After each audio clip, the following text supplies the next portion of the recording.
देखिए बच्चों, मैं जी वर्मा आप लोगों को आज पढ़ाने जा रहा हूँ कॉन्फॉर्मेशनल आइसोमरिज्म। देखिए ये आइसोमरिज्म का बहुत इंपॉर्टेंट पार्ट है, थोड़ा सा अलग सा है, ठीक है। और मैं आपको बता दूं कि इसमें जेई मेंस, नीट और एडवांस में बहुत ही आइडियाज आते हैं, और ना भी आए तो इसका यूज हम पूरी ऑर्गेनिक केमिस्ट्री में करते हैं, इसलिए कॉन्सेप्ट का क्लियर होना बहुत जरूरी है। देखिए मैं जीडी में आज 24 साल से केमिस्ट्री प्लस से पढ़ा रहा हूँ और काफी मेरे स्टूडेंट पूरे वर्ल्ड में है। मैं आपको बता दूं कि हर जो है एग्जाम्स में सेलेक्ट होने के लिए बेसिक कॉन्सेप्ट का क्लियर होना बहुत जरूरी। अगर आपने कोई चीज रटी हुई है तो रट के आप बहुत अच्छी रैंक नहीं उठा सकते, इसलिए समझना बहुत जरूरी है।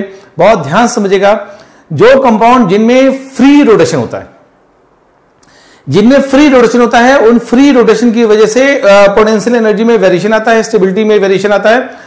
तो ऐसे जो आइसोमर्स बनते हैं वो कॉन्फॉर्मेशनल आइसोमर्स होते हैं। मैं आपको बता दूं कि जहां पर रिस्ट्रिक्टेड रोटेशन होगा वहां पर कॉन्फॉर्मेशनल आइसोमर्स नहीं हो पाता।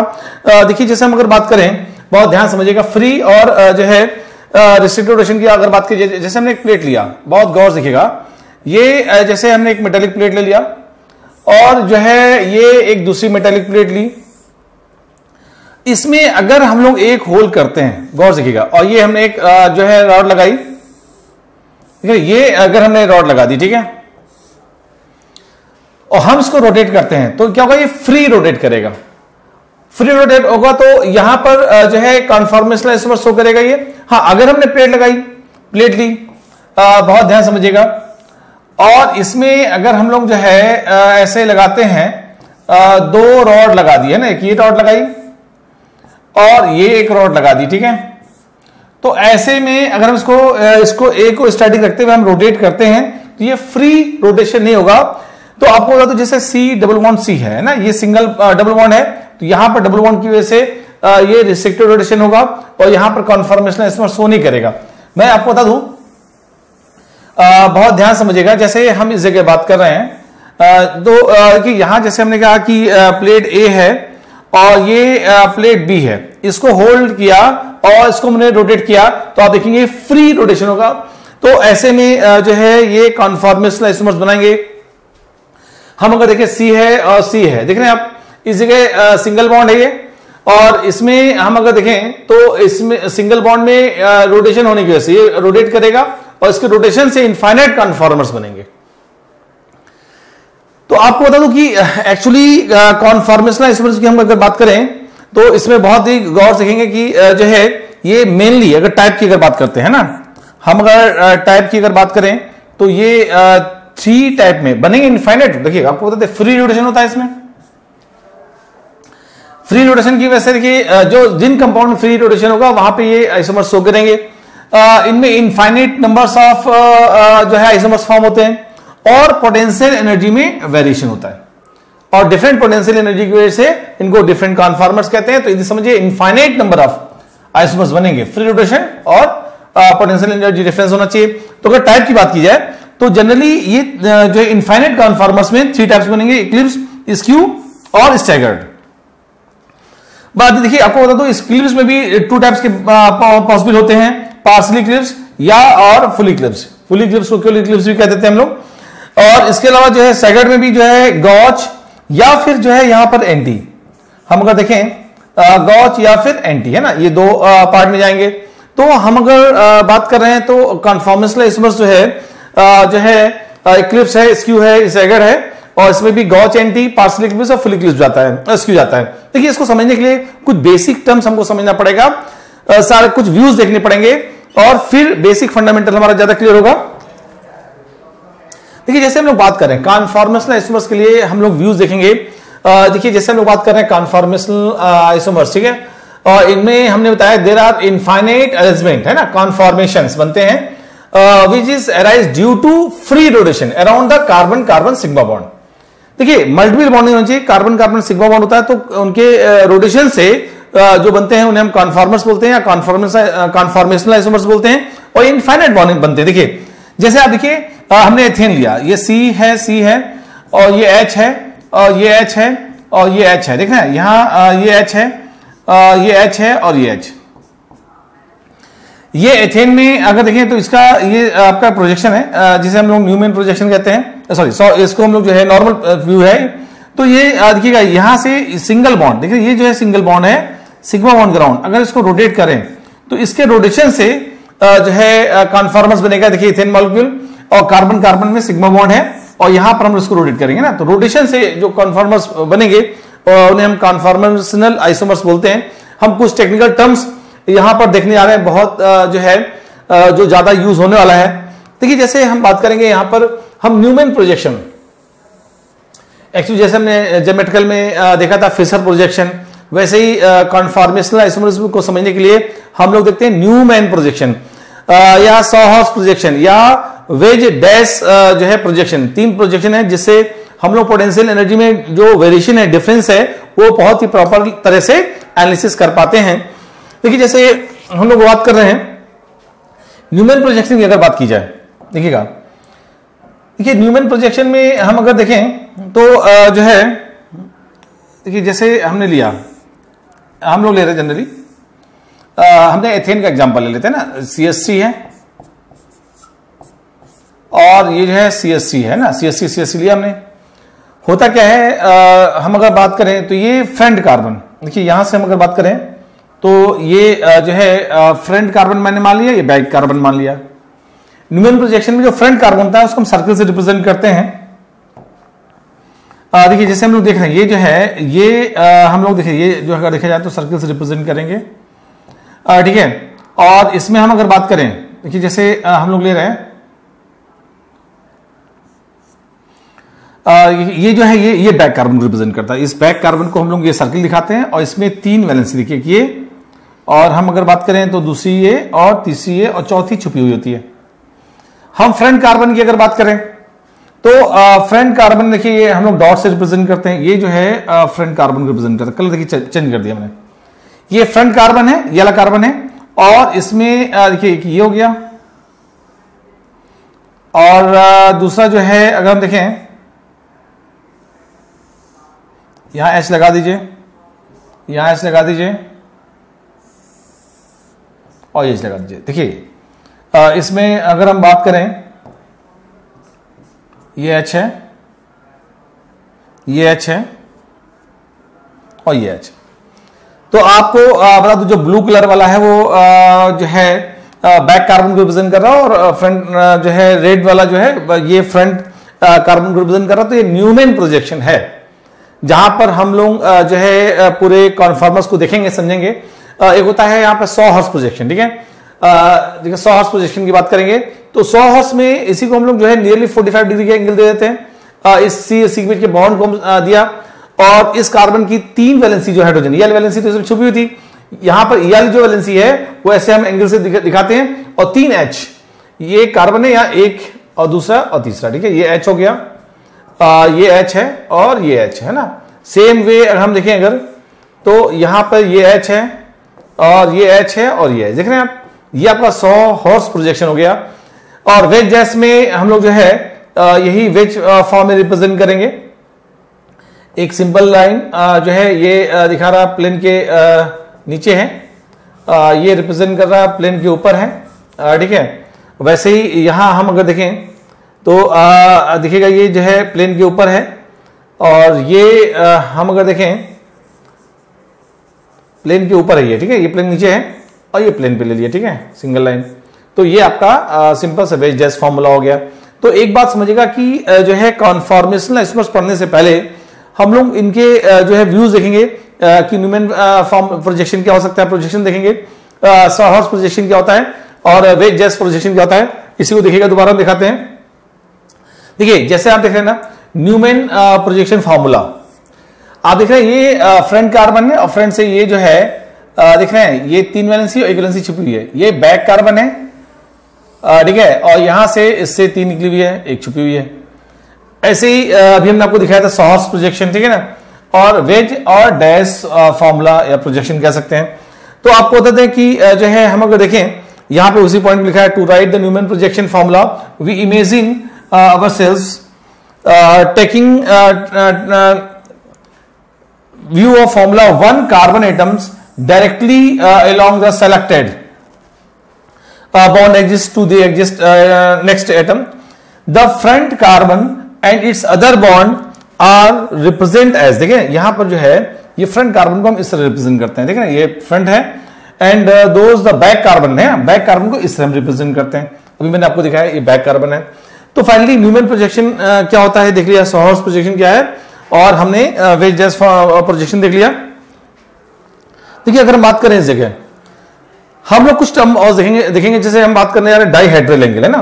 देखिए यहां से हम अगर बात करें डाईहेड्रल एंगल की अगर बात करें तो एंगल देखिए होता क्या है, जैसे हमने लिखा मेरे पास कंपाउंड क्या है, ये ले लिया हमने सी सी और वाई और एक्स, एच एच लगा नहीं मान रहे, मतलब लगा हुआ है, सो नहीं कर रहे। तो देखिए यहां पर जो है एच लगा है, 2H, यहां पे एच लगा लीजिए या तो, है ना, ये एच है, यहां एच लगा है, यहां एच लगा, कुछ और भी लगा सकते हैं। तो अब देखिए यहां से हमने अगर इसको लिया जो है फ्रंट लिया, इसे लिया बैक, इसे मान लीजिए हमने फ्रंट ले लिया, इसे हमने ले लिया बैक। तो अब देखिए ये हमने रिप्रेजेंट किया इसको, अगर देखें देखिए ये जो है, आप देखिए ये front carbon, sorry back carbon ये, और बैक से जो है आपका ये वाई, दो वैलेंसी है ना, ये वाई हो गया। और हम अगर देखें फ्रंट में जो है ऐसे ले लीजिए आप, ये एक्स और दो वैलेंसी, ठीक है, इसको ऐसे भी लिख सकते हैं आप। और इसमें हम अगर देखें तो ये जो एंगल होगा ना, इसको बोलते हैं डाईहेड्रल एंगल, है ना। दो फ्लैग देखिए, दो बॉन्ड्स के बीच का एंगल, है ना, दो बॉन्ड्स के बीच के एंगल को हम बोलते हैं डाईहेड्रल एंगल। तो यहां पर हम लोग जो है डाईहेड्रल एंगल की बात कर रहे थे, तो आप समझिएगा जो दो बॉन्ड्स हैं उनके बीच का जो एंगल होगा उसे हम डाईहेड्रल एंगल बोलेंगे, ठीक है। जैसे हम कुछ टर्म्स और देखेंगे, यहां पर जो है स्टैगर्ड फॉर्म्स, अब मैंने आपको बताया था कि स्टैगर्ड है, इक्लिप्स है, स्क्यू है, ठीक है, ये फॉर्म जाते हैं। तो स्टैगर्ड देखिए आपको बता दूं, हम अगर देखें इक्लिप्स और स्टैगर्ड में, देखिए तो जब इसमें एंगल देखिए सबसे ज्यादा होता है, दो नियरेस्ट के बीच का अगर एंगल 60 है तो मैक्सिमम है, और अगर दो नियरेस्ट अगर ओवरलैप कर रहे हैं, एंगल 0 है, तो हम उसे स्क्यू बोलेंगे, सॉरी हम उसे जो है इक्लिप्स बोलेंगे। देखिए जैसे हम अगर बात करें, देखिए अगर ऐसे लिया हम लोगों ने, एक कार्बन है, ये फ्रंट लिया और सेम बैक लिया हमने यहां पर, तो अगर यहां से देखिए ये जो है अगर ओवरलैप कर रहा है, ये फ्लैग पोल ओवरलैप कर रहा है, तो हम बोलेंगे थीटा क्या 0, और ये देखिए ये स्क्यू वाला, और ये अगर ऐसे घूम गया बीचों बीच में आ गया इसके, तो इसे हम बोलते हैं सॉरी, इसे बोलेंगे हम लोग स्टैगर्ड फॉर्म। और इसके बीच वाला क्या होगा, सारा स्क्यू होगा। तो इसमें जो क्या होता है कि जो है आप गौर से देखिएगा, यहां से हम अगर देखें थीटा अगर 60 डिग्री हो या 180 डिग्री हो, है ना, तो ये सभी जो है आपको बता दो स्टैगर्ड कॉन्फॉर्मेशन कहे जाते हैं। और अगर जो है दोनों ओवरलैप कर जाएंगे, थीटा 0 है, यहां पर डायहेड्रल एंगल थीटा क्या है 0 है, तो ये आपका इक्लिप्स फॉर्म कहा जाएगा, है ना। तो आपको बता दूं, बहुत गौर से देखिएगा, the second conformation of molecule is that conformation where the dihedral angle between the bonds to each atoms carbon carbon bond is 60 degree, 180 degree, 300 degree. मतलब देखिएगा सिंपल, आप देख रहे हैं ये जैसे है, और इसमें अगर हम ले रहे हैं इसी जगह से, यहां पर ये लिया ऐसे लिया, तो जब ये एंगल ऐसे आएगा तो ये आपका इक्लिप्स फॉर्म कहा जाएगा, इक्लिप्स, ठीक है। इसमें डायहेड्रल एंगल देखिए, दोनों बॉन्ड्स के बीच का एंगल क्या 0 दिखेगा, ऐसे है तो एक्चुअली ऐसे ये आपको जो है 0 दिख रहा है, लेकिन अगर ऐसे देखेंगे ये घुमा तो स्क्यू और बीचों बीच में आ जाएगा, देखिए दोनों इसके बीच में आ रहा है ना, तो इसमें रिपल्सन मिनिमम है, स्टेबिलिटी मैक्सिमम है। तो आपको बता दूं कि ये आपका इक्लिप्स फॉर्म कहा जाता है। तो समझिएगा इक्लिप्स जब 0 हो और ये जब एंगल क्या हो 60 डिग्री हो, या इसको हम रोटेट करके यहां ले आए, इनमें एंगल देख लें 180 डिग्री हो, 180 डिग्री, है ना। तो एक बात समझिएगा कि इक्लिप्स क्या होता है और स्टैगर्ड क्या होता है। इक्लिप्स जिसमें जो है दो बॉन्ड्स के बीच का एंगल 0 हो, और स्टैगर्ड जिसमें बॉन्ड का एंगल 60 डिग्री हो, या फिर 180 डिग्री हो, या फिर 300 हो। क्लियर है आप लोगों को ये? अब देखिए अभी हम टर्म देख रहे हैं ना, फिर डिटेल में समझाएंगे। और देखिए जैसे हम लोग इथेन के एग्जांपल्स ले रहे हैं, इथेन को हम लोग लेके समझने की कोशिश करेंगे। देखिए जैसे हमने लिया यहां पर, ठीक है, हम ले रहे हैं सी है और सी है, ये इथेन लिया हम लोगों ने, और यहां से ये H है, ये H है, और ये H है, यहां पर ये H है, और ये H है, और ये H।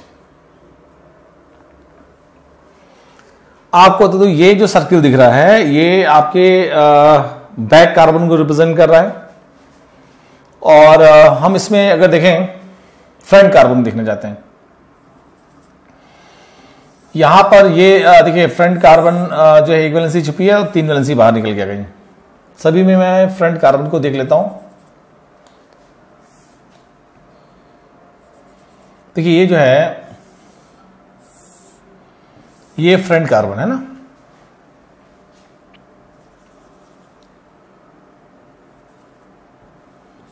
यहां पर अगर देखें आप तो ये क्या फ्रंट कार्बन, ये फ्रंट कार्बन के मैं जो है 3 बॉन्ड्स को दिखा रहा हूं। एक बॉन्ड जो है फ्रंट और बैक में जुड़े हुए हैं, फ्रंट और बैक का कार्बन आपस जुड़ा हुआ है तो वो दिख नहीं रहा है, वो छुपा होता है, हिडन होता है यहां पर। ये फ्रंट कार्बन की 3 वैलेंसी दिखा रहा हूं, एक वैलेंसी छुपी हुई है, और ये फ्रंट कार्बन है ना, रेड वाला जो है ये दिख रहा है ना, फ्रंट कार्बन है। सभी में H लगा देता हूं मैं, H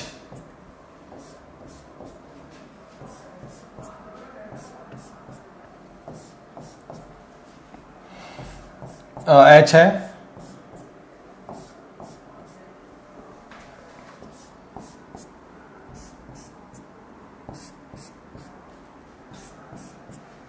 ये H है, और ये H, ये H है, और ये H। अब हम बैक कार्बन को लेंगे ब्लैक कलर से, ठीक है। देखिए बैक कार्बन में क्या है कि हम दिखा रहे हैं एक्चुअली, मैं आपको दिखा रहा हूं कॉन्फॉर्मेशन बनते कैसे कैसे। मैं आपको बता दूं कि जैसे हम अगर देखें यहां से ये एक बॉन्ड है पीछे बैक कार्बन में, देखिए ये जस्ट पीछे अगर देखा जाए तो ये आपका जो है H, यहां पर ये H है, और यहां पर जो है ये H। आप अगर देखें इस जगह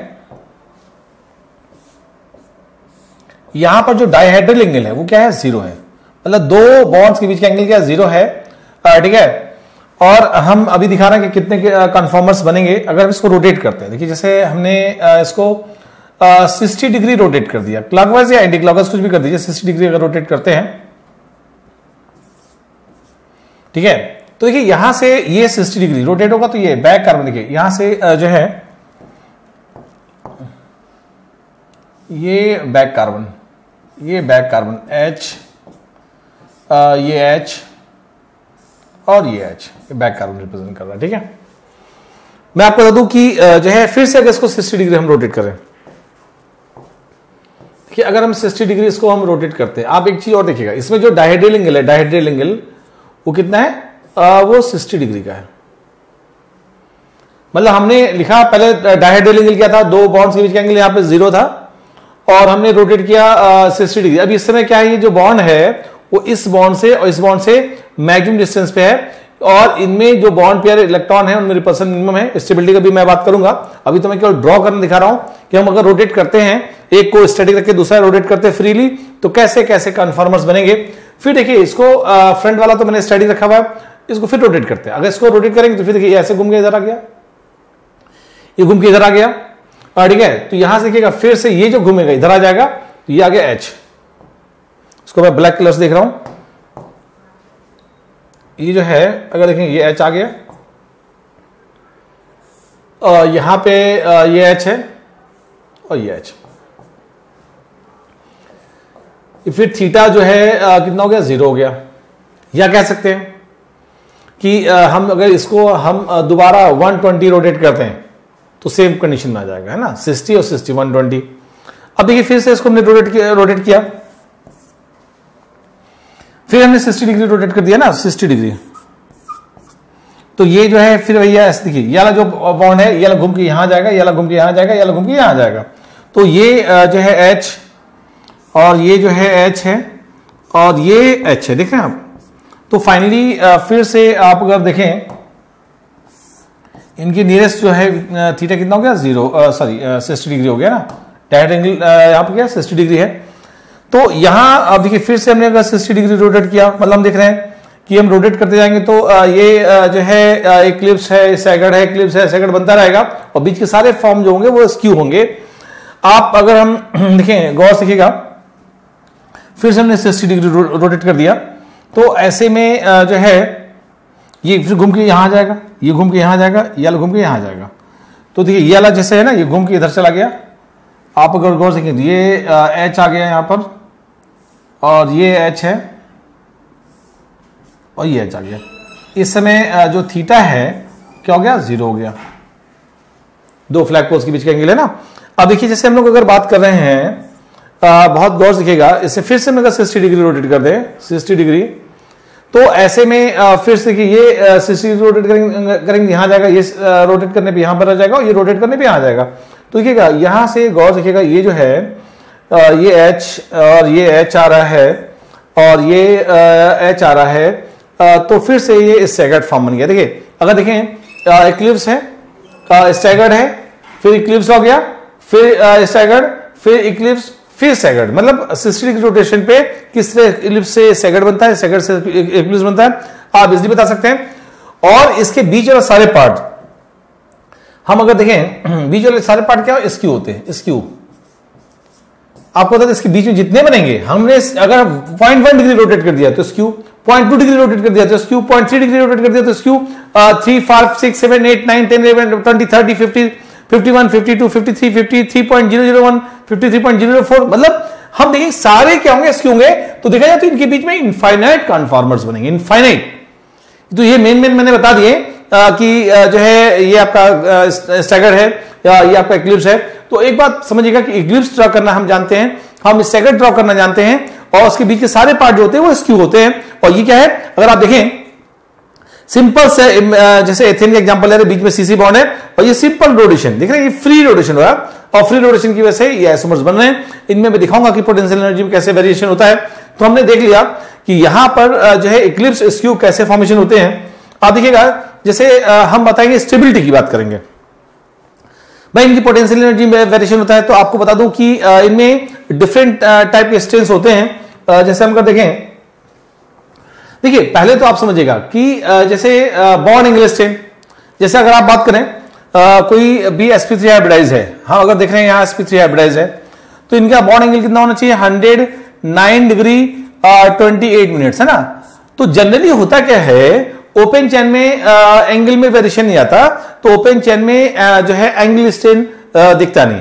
अगर नॉर्मल एंगल से, जो नॉर्मल एंगल है उससे हम एंगल को जो है डिस्टर्ब कर दे, कम कर दे या ज्यादा कर दे, तो जो है उसमें एंगल के स्ट्रेन क्रिएट हो जाता है, जिसको बोलते हैं एंगल स्ट्रेन। ये जनरली आपको दिखाई देगा साइक्लिक कंपाउंड में। इसका होता है टॉर्सनल स्ट्रेन। जैसे बॉन्ड्स हैं, दो बॉन्ड्स हैं, तो दो बॉन्ड्स हैं, इनके बॉन्ड पे इलेक्ट्रॉन्स हैं, ये आपस में रिपल्स करते हैं, और इसकी रिपल्सन की वजह से भी स्ट्रेन क्रिएट होता है, ये अनस्टेबल होते हैं, तो इनको बोलते हैं टॉर्सनल स्ट्रेन। देखिए स्ट्रेन तीन तरह का जनरली होता है। एक हमने देखा एंगल स्ट्रेन, जो कि हम बात करेंगे साइक्लिक कंपाउंड में कन्फॉर्मेशन देखेंगे तो वहां देखेंगे, तो ओपन चेन में जनरली एंगल स्ट्रेन दिखता नहीं है, लेकिन टॉर्सनल स्ट्रेन दिख रहा है हम लोग को। और यहां जो ग्रुप लगे होते हैं, एच लगा है, एच लगा है, या सीएससी लगा, सीएससी लगा है, तो उनकी वजह से जो वॉन्डरवाल रेडियाई है, तो वॉन्डरवाल रेडियाई की वजह से जो रिपल्सन होता है उसे बोलते हैं वॉन्डरवाल स्ट्रेन। एक बात तो कंफर्म है कि अगर यहां पर ग्रुप बड़ा लगा होगा तो वॉन्डरवाल रेडियाई बड़ी होगी, और उनके बीच की डिस्टेंस अगर कम है और रेडियाई ज्यादा है तो रिपल्सन ज्यादा होगा, तो इसमें क्या होगा, वॉन्डरवाल स्ट्रेन क्रिएट होगा, जिसे स्टेरिक स्ट्रेन भी कहते हैं। तो स्ट्रेन हमने देखा जिससे स्टेबिलिटी दिखी जाती है।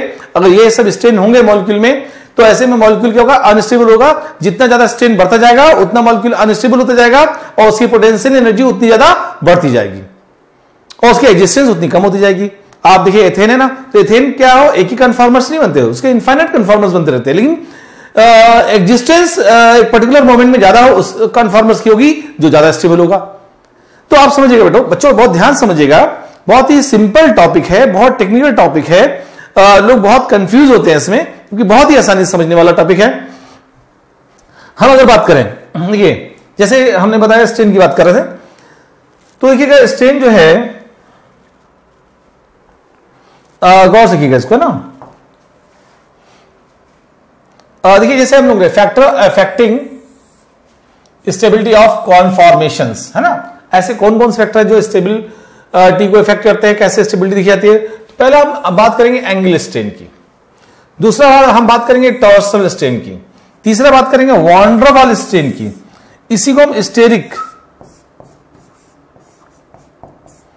स्टेरिक स्ट्रेन भी कहते हैं।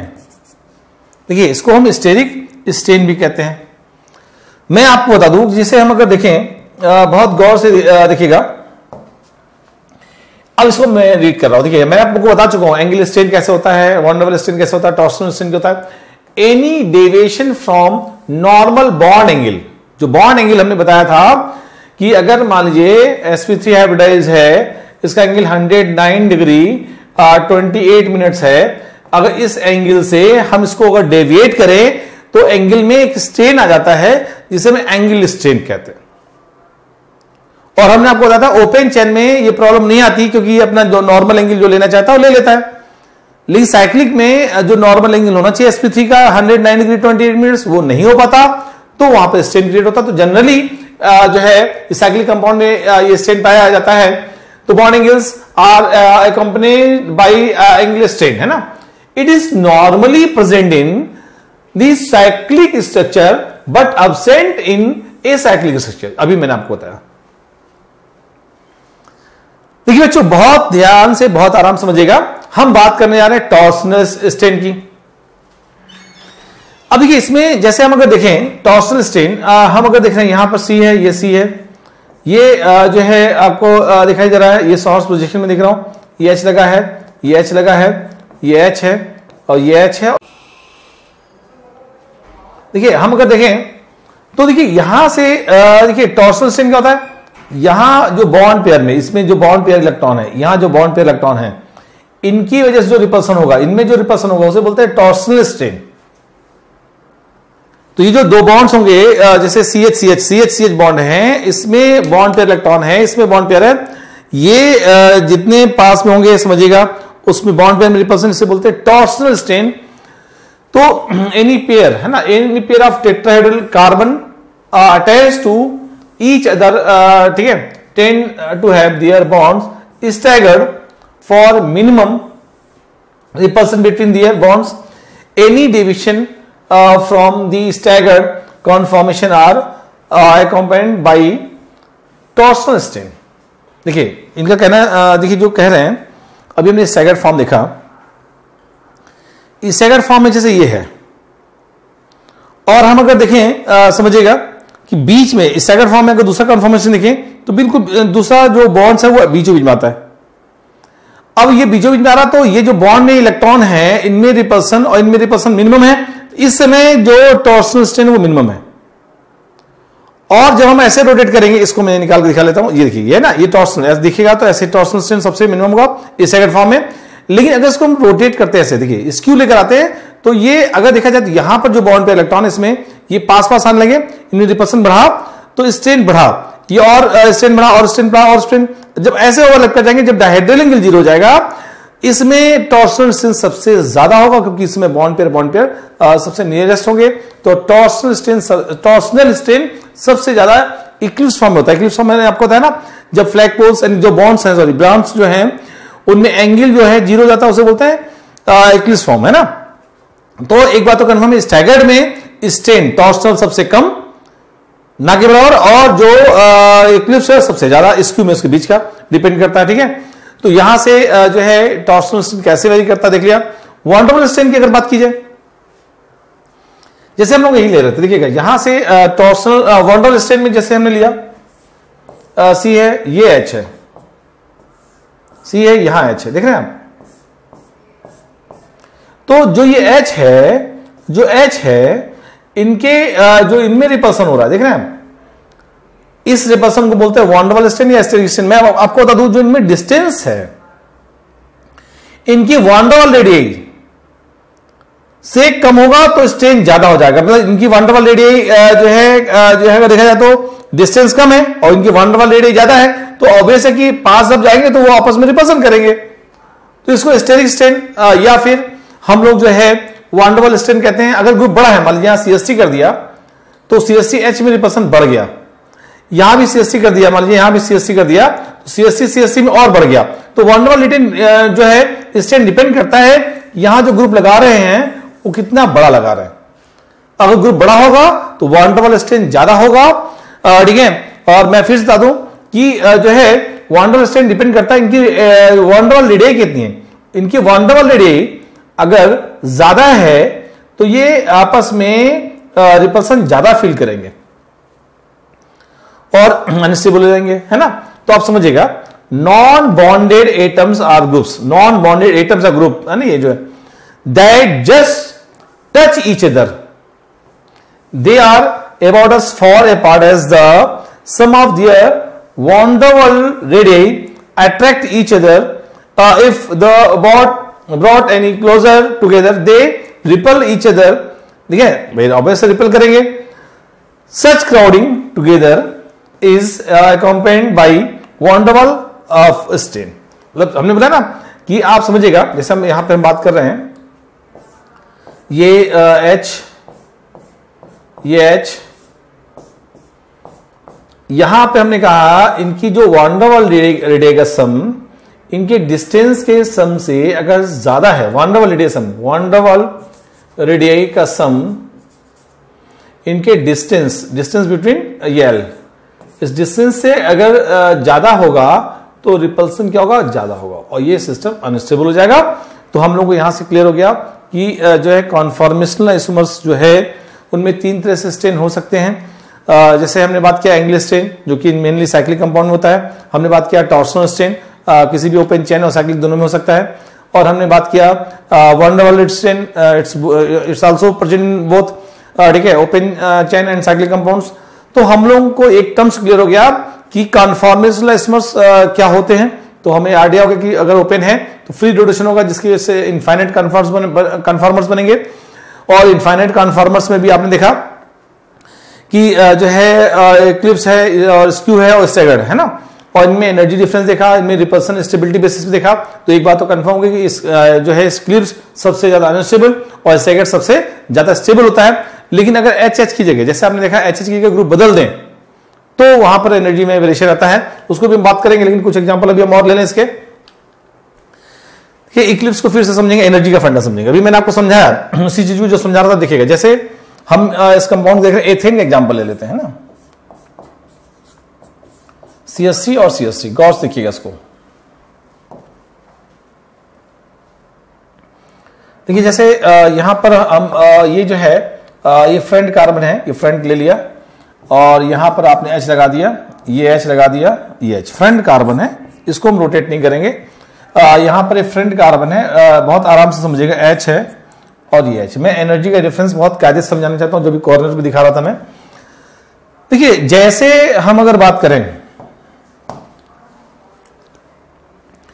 यहां पर इक्लिप्स फॉर्म, देखिए ये तो मालूम, यहां जैसे ये जो है ना ये H, ये ऐसे बहुत दिख रहा है H, इसको ऐसे ले लीजिए.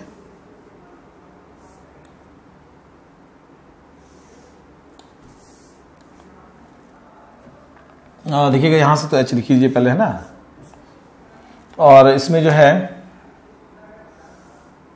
ये H है ना. यहां पे आप समझिएगा थीटा जो है ना वो 0 है, लग रहा है जैसे कि कुछ थीटा आ गया, नहीं एक्चुअली ये जस्ट इसके पीछे है, ठीक है ना. और ये देखिए यहां से हमने देखा ये H है, ये H. आप देखिए गौर से, इसको गौर से देखेंगे. देखिए यहां पर क्या है कि ये जो बॉन्ड पेयर हैं, ये बॉन्ड पेयर में स्ट्रेन जो हो रहा है, यहां पर जो स्ट्रेन होगा उसे हम लोग जो है, देखिए यहां एंगल स्ट्रेन तो हो नहीं रहा है, इसे बोलेंगे टॉर्सनल स्ट्रेन. ये जो है ना वो क्या है, टॉर्सनल स्ट्रेन है, ठीक है.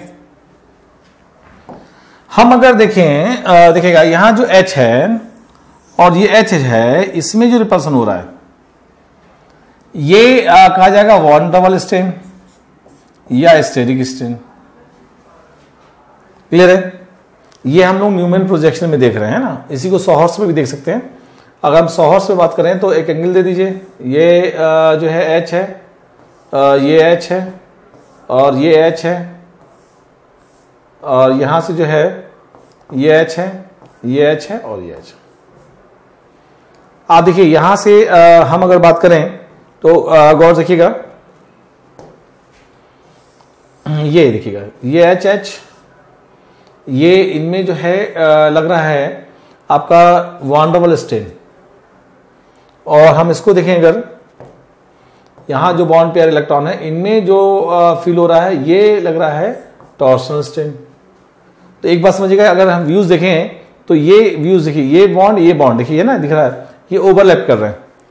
तो ऐसे में इनमें स्ट्रेन ज्यादा होगा, तो ये इक्लिप्स फॉर्म जो है, इक्लिप्स, इसमें एनर्जी बहुत ज्यादा, इक्लिप्स फॉर्म है ये, है ना, इसकी एनर्जी बहुत ज्यादा होगी, स्टेबिलिटी सबसे कम होगी, एनर्जी सबसे ज्यादा, स्टेबिलिटी सबसे कम। और इसी में अगर हम देखिए इसको रोटेट करते लाते, थोड़ा घुमाया, ये स्क्यू आया, स्क्यू आया, स्क्यू आया, मतलब अगर रोटेट कर रहे हैं, इसको अगर रोटेट कर रहे हैं, देखिए इसको रोटेट किया तो ये स्क्यू आया, ये स्क्यू आया, स्क्यू आया, अब बीच में जब आ गया, बिल्कुल बीचों बीच में अगर ऐसा आ जाएगा तो ये हो जाएगा स्टैगर्ड फॉर्म। इसके पहले इधर जितने भी सब स्क्यू हैं, इसके बाद वाले सब स्क्यू हैं। तो देखिए ये घूमते घूमते अगर देखा जाए, ये घूमते हुए ऐसे आ गया, है ना, यहां से अगर देखें, इसको ब्लैक कलर से ले लेते हैं, ये अगर देखा जाए तो ये जो है, ये एच और ये एच और ये एच, गौर देखिए, तो यहां से ये स्टैगर्ड फॉर्म है, स्टैगर्ड है ना। और इस समय जो है डाइहेड्रल एंगल जो है, देखिएगा ये जो एंगल है, ये एंगल है वो कितना है, 60 डिग्री है। आप अगर देखें तो यहां से जो है ये एच और ये एच डिस्टेंस मैक्सिमम है, यहां से इस पे देखिए ये एच इधर से देख लीजिए, डिस्टेंस मैक्सिमम है, तो रिपल्सन मिनिमम है, तो यानी वान डेर वाल स्ट्रेन सबसे कम है यहां पर, ना के बराबर समझ लीजिए ना। यहां हम अगर बात करें तो इसमें बॉन्ड पेयर, इसमें बॉन्ड पेयर, इसका जो स्ट्रेन है इसे बोलते हैं टॉर्सनल स्ट्रेन। टॉर्सनल स्ट्रेन भी मैक्सिमम डिस्टेंस, यहां से अगर देखेंगे तब भी वही है, तो डिस्टेंस मैक्सिमम इसकी और इसकी मैक्सिमम डिस्टेंस है, क्योंकि अगर इसको रोटेट करेंगे हल्का सा तो यहां से पास आने लगेगा, रिपल्सन बढ़ जाएगा। तो ये स्टैगर्ड फॉर्म जो है सबसे ज्यादा स्टेबल फॉर्म कहा जाता है, ठीक है ना। तो स्टैगर्ड और इक्लिप्स में सबसे ज्यादा अनस्टेबल इक्लिप्स, सबसे ज्यादा जो है स्टैगर्ड स्टेबल और अनस्टेबल इक्लिप्स है ना। इसको जो है देखते हैं, वही जो अभी हमने देखा था conformational analysis of ethane. Ethane में हम सारी बातें कर रहे हैं। Ethane molecule contain a carbon-carbon sigma bond and each carbon is further attached to 3 hydrogen atom। obviously carbon सारे 3 हाइड्रोजन एटम्स अटैच्ड हैं, ठीक है। अगर देखें तो कार्बन क्या है, 3 हाइड्रोजन से अटैच्ड है, देखिए 1 2 3, ठीक है, 3 हाइड्रोजन से अटैच्ड है। तो it exist in 2 extreme conformation, तो 2 एक्सट्रीम, एक इक्लिप्स फॉर्म और एक स्टैगर्ड। इसके बीच वाले सारे क्या है, वो सारे बीच वाले स्क्यू हैं, ठीक है, स्क्यू फॉर्म होंगे। और इक्लिप्स और स्टैगर्ड बीच में सारे स्क्यू, सबसे ज्यादा अनस्टेबल, सबसे ज्यादा स्टेबल। तो अब देखिए जैसे देखेंगे यहां पर, ये जो है इक्लिप्स फॉर्म, यहां जो थीटा है 0 और हम 60 डिग्री रोटेट करें तो आप देखेंगे जो है इसकी एनर्जी 12.5 किलो जूल पर मोल कम हो जाती है, ये ज्यादा स्टेबल है, कम स्टेबल है। तो माइनस 12.5 किलो जूल पर मोल कम हो गई, स्टैगर्ड फॉर्म है। और इसमें एंगल जो है आप देख रहे हैं ये थीटा 60 डिग्री है, रिपल्सन मिनिमम और स्टेबिलिटी मैक्सिमम, ठीक है। तो हम लोगों ने यहां से देख लिया, एथेन में कॉन्फॉर्मेशन की बात कर ली। देखिए अगर हम फिर से अगर देखें उसी फॉर्म से, फिर एक बार देखिए कंफ्यूजन ना होने पाए, इसलिए हम आपको दिखा रहे हैं इसको। जैसे जो है देखिएगा, जैसे हम ड्रॉ कर रहे हैं, ये एच है, ये एच है, ये एच है, ये फ्रंट कार्बन हमने देख लिया, फ्रंट कार्बन देख लिया, फ्रंट कार्बन, ये फ्रंट कार्बन है ना, ये एच लगा दिया, ठीक है। हम बैक कार्बन लेते हैं यहां पर, ये आपका जो है ये एच,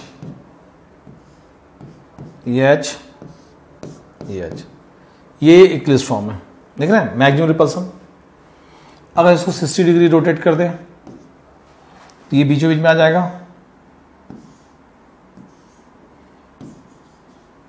अगर हम देखें ये एच, तो ये अगर देखा जाए तो स्टेबिलिटी सबसे ज्यादा। अभी हम देखा है ये क्या है, स्टैगर्ड फॉर्म। फिर से हम इसको 60 डिग्री रोटेट कर दें, देख रहे हैं ये सॉरी यहां से ये रोटेट करेंगे 60 डिग्री, तो रोटेट करके यहां जाएगा, ये इसको घुमाएंगे, इसको तो ये यहां घूम जाएगा, ये घूम के यहां जाएगा, तो ये देखिए ये जो है डायहेड्रल एंगल फिर से 0, और ये जो है देखें H, ठीक है।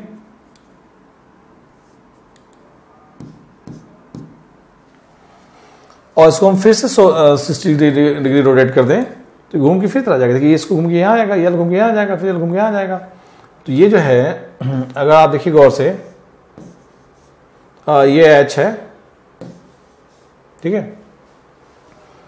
तो इक्लिप्स है, स्टैगर्ड है, इक्लिप्स है और स्टैगर्ड है।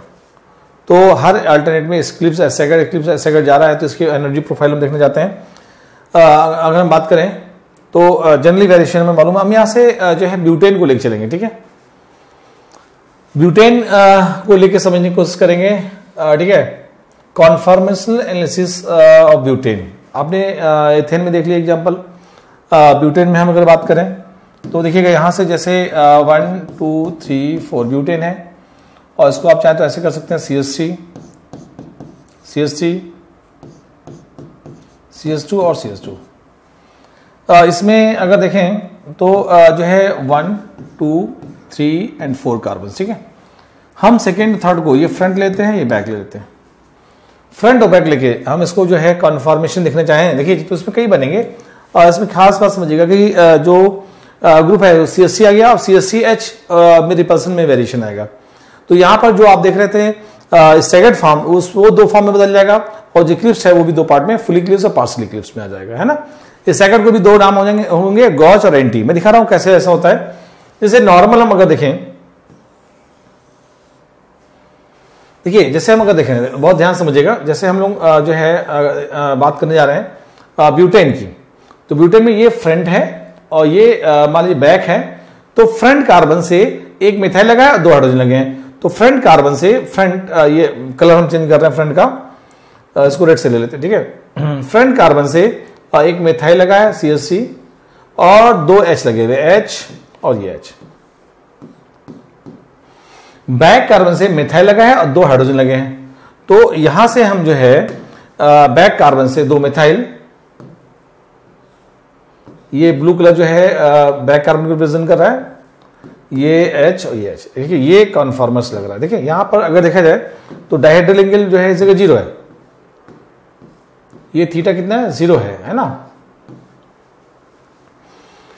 आपको बता दो थीटा 0 है, लेकिन एक बात समझिएगा, ये आपका इक्लिप्स फुली इक्लिप्स फॉर्म है। फुली इक्लिप्स क्यों बोलेंगे? क्योंकि इस समय जो एनर्जी में डिफरेंस है, अगर आप देखिए CH3 है, ये CH3 है, ये वॉन वाले स्ट्रेन है, स्टेरिक स्ट्रेन बहुत ज्यादा क्योंकि ग्रुप बड़े बड़े हैं। और यहां जो है बॉन्ड पेयर में टॉर्सनल स्ट्रेन भी है, तो नो डाउट की ये फुली इक्लिप्स है।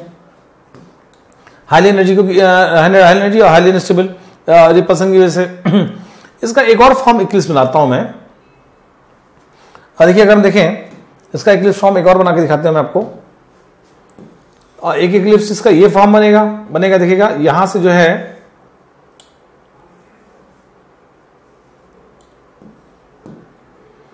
ये जो है CH3 है और ये H है और ये H। देखिए यहां से हम अगर देखें इस CH3 को रोटेट किया,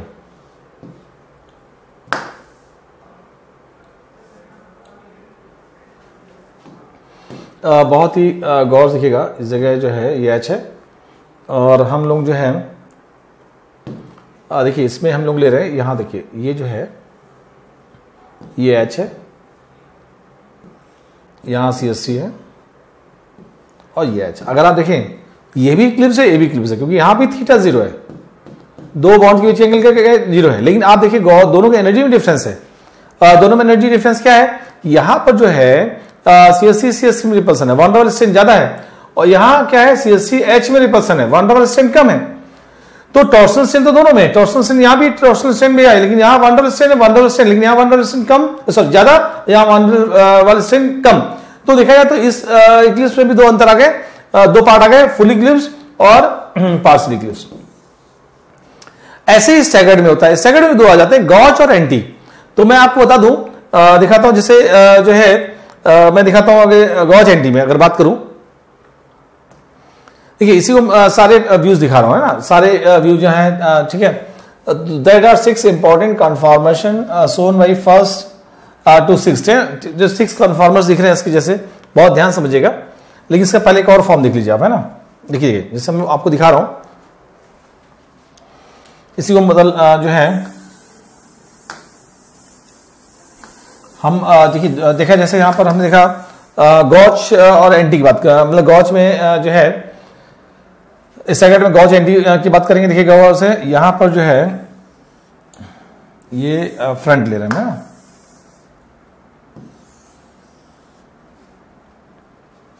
ये बैक कार्बन, और बैक से जो है ये 3, बैक से ये 3 वैलेंसीज, ठीक है ना। यहां पर CH3 बैक कार्बन ले लिया, CH3 और 2 H, एक H ये और एक H ये, ठीक है।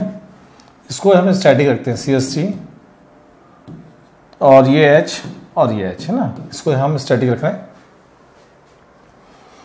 अब देखिए फ्रंट में हम जो है यहां से बात करेंगे, जैसे देखिए ये हमने घुमाया, रोटेट किया, CH3 और ये H और ये H।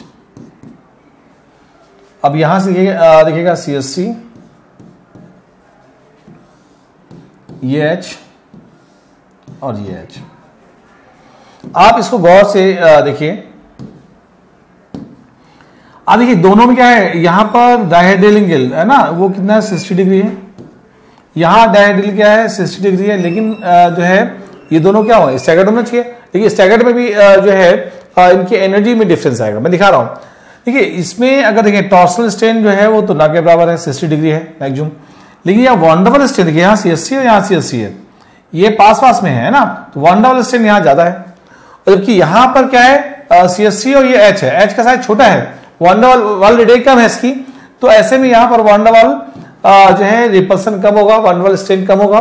तो एक बात तो समझ में आएगा, ये दो स्टैगर्ड हैं, इनकी एनर्जी में डिफरेंस आ गया, ठीक है। एक में CH3 रिपल्सन, एक में CH3H रिपल्सन, तो कुल मिला के अगर देखें तो इसका नाम अब हम लोग स्टैगर्ड के गॉच और एंटी करते हैं, ये इसे बोलते हैं गॉच और इसे हम लोग बोलते हैं एंटी, ANTI है ना, एंटी, GAUCH गॉच है ना। गॉच स्टेबल ज्यादा होगा, एंटी सॉरी गॉच कम स्टेबल होगा, एंटी ज्यादा स्टेबल होगा, क्योंकि इसमें रिपल्सन कम है।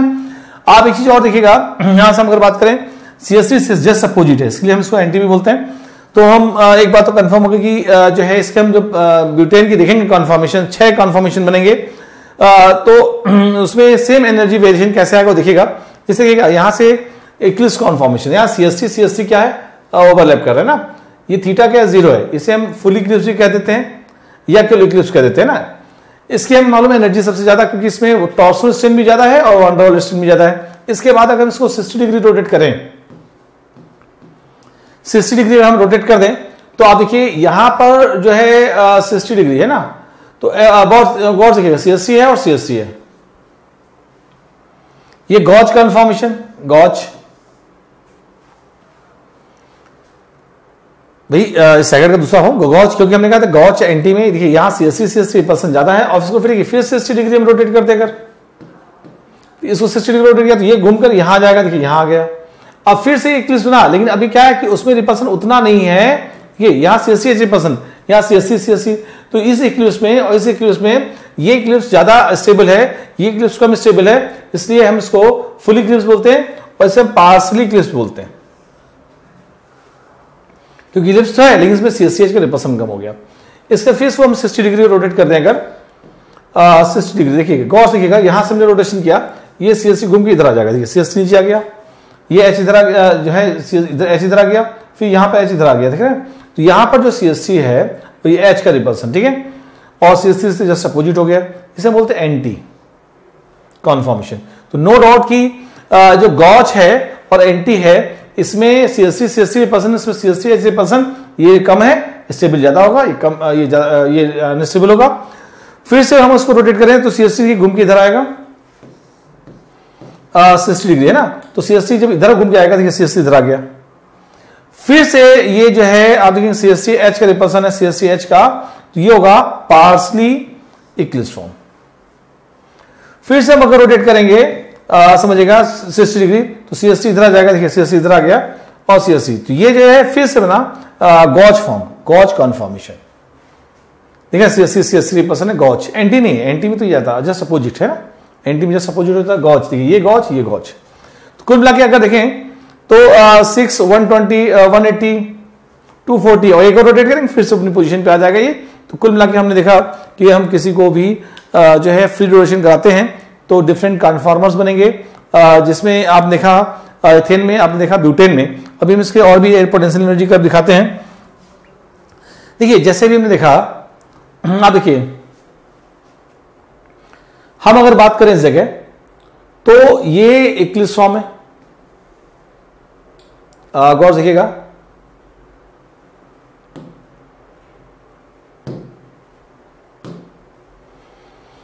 ये इक्लिप्स जिसे हम बोलते हैं फुल इक्लिप्स है ना, फुल इक्लिप्स। आप एनर्जी पोटेंशियल एनर्जी सबसे ज्यादा एनर्जी इसकी होती है, अगर हम एनटी से कंपेयर कर ले तो 19 किलो जूल पर मोल इसकी ज्यादा होती है, और एनटी जो है यहां पर देखिए इस पॉइंट पे एनटी आ रहा है, सबसे नीचे एनटी और सबसे ज्यादा फुल इक्लिप्स। जब इसको हम फिर रोटेट करेंगे तो यहां जो आ रहा है ये आ रहा है गॉज, ये पोर्शन गॉज का है।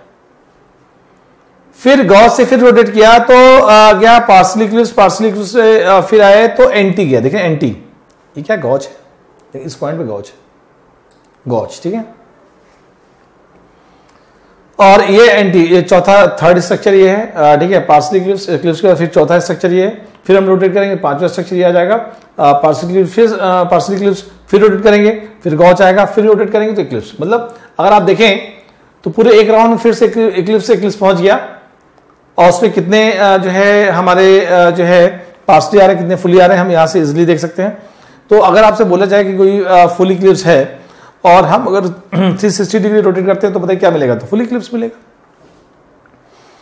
अगर हम लोग जो है हम बोले पार्शियल इक्लिप्स है, उसको हम अगर 120 डिग्री रोटेट करें या हम उसको 60 डिग्री रोटेट करें तो क्या मिलेगा, तो हम इजिली बता सकते हैं कि अगर मेरे पास फुल इक्लिप्स है, मान लीजिए 60 डिग्री हम रोटेट करें, 60 डिग्री देखिए 60 डिग्री हम रोटेट करते हैं तो हमें गॉज मिल जाएगा। अगर हम जो है 120 डिग्री रोटेट करेंगे तो हमें पार्शियल इक्लिप्स मिल जाएगा। हम इसको इक्लिप्स, फुल इक्लिप्स को हम अगर 180 डिग्री रोटेट करें तो फिर से हमको एंटी मिल जाएगा।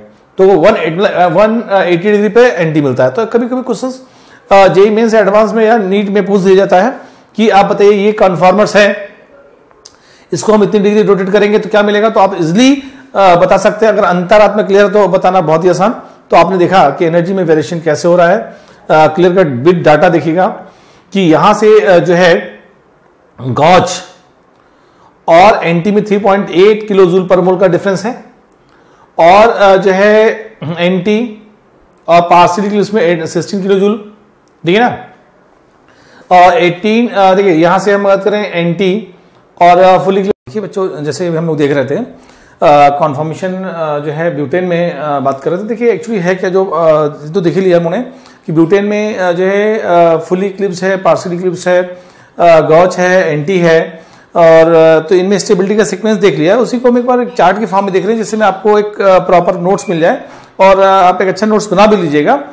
हर एंगल से आप एनालिसिस जरूर करिएगा। देखिए जैसे हम अगर देखें, आप इसको देखिएगा ना, यहां से हम अगर बात करें तो देखिए इसमें जैसे स्टेन, अब देखिए यहां हम अगर बात करें इस जगह देखिएगा, गौर से देखिएगा।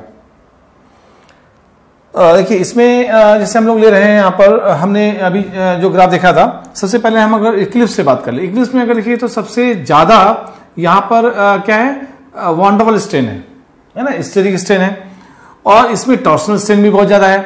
और हमें मालूम है कि एंगल स्टेन तो है ही नहीं, टॉर्सनल है और वॉन डबल स्टेन है, एंगल स्टेन इसमें नहीं, किसी में नहीं है।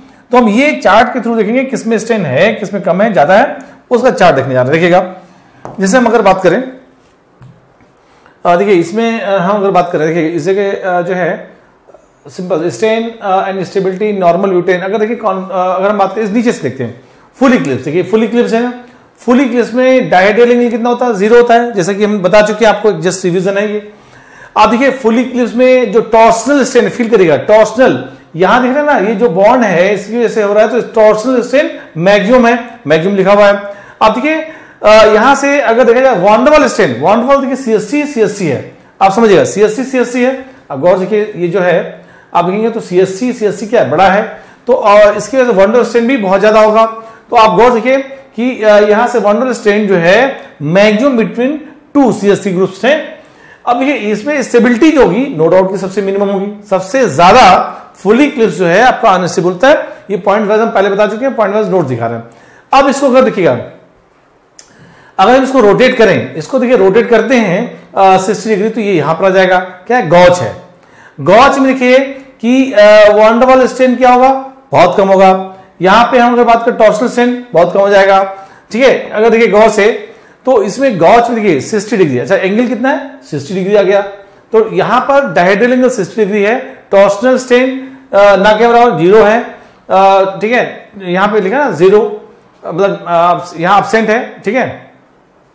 वनडरवाल स्ट्रेन प्रेजेंट है, लेकिन CSC जो है और CSC में अगर देखा जाए तो CSC में वनडरवाल स्ट्रेन बहुत कम है। और यहां से हम अगर बात करें इसके दोबारा देखिएगा, फिर से हम अगर रोटेट करते हैं यहां पर आ जाएंगे पार्शियल इक्लिप्स में। पार्शियल इक्लिप्स में फिर वही है कि टॉर्सनल स्ट्रेन होगा, मैक्सिमम होगा, जैसे इसमें है वैसे इसमें है।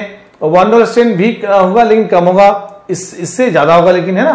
तो यहां पर अगर उसी पॉइंट्स को देखिएगा कि पार्शियल इक्लिप्स एंगल 120, इससे कंपेयर करेंगे तो 120 एंगल आएगा। देखिए यहां से यहां तक क्या 120 डिग्री एंगल देखिए आ गया, तो 120 एंगल है यहां पर। और टॉर्सनल स्ट्रेन मैक्सिमम है, वनडरवाल स्ट्रेन प्रेजेंट है ये CSCH का, स्टेबिलिटी इंटरमीडिएट 1, ठीक है।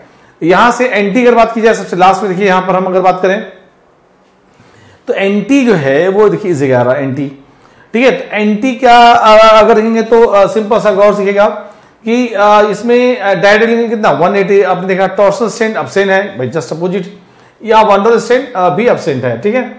CSC जस्ट अपोजिट है सॉरी।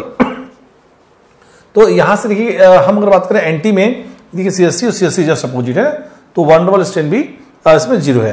तो इससे आप देखेंगे स्टेबिलिटी जो होगी, स्टेबिलिटी अगर हम बात की जाए तो स्टेबिलिटी हम आपको बता चुके हैं, सबसे ज्यादा स्टेबल क्या होगा, एंटी, फिर गॉच, फिर पार्शियल इक्लिप्स और फिर फुल इक्लिप्स।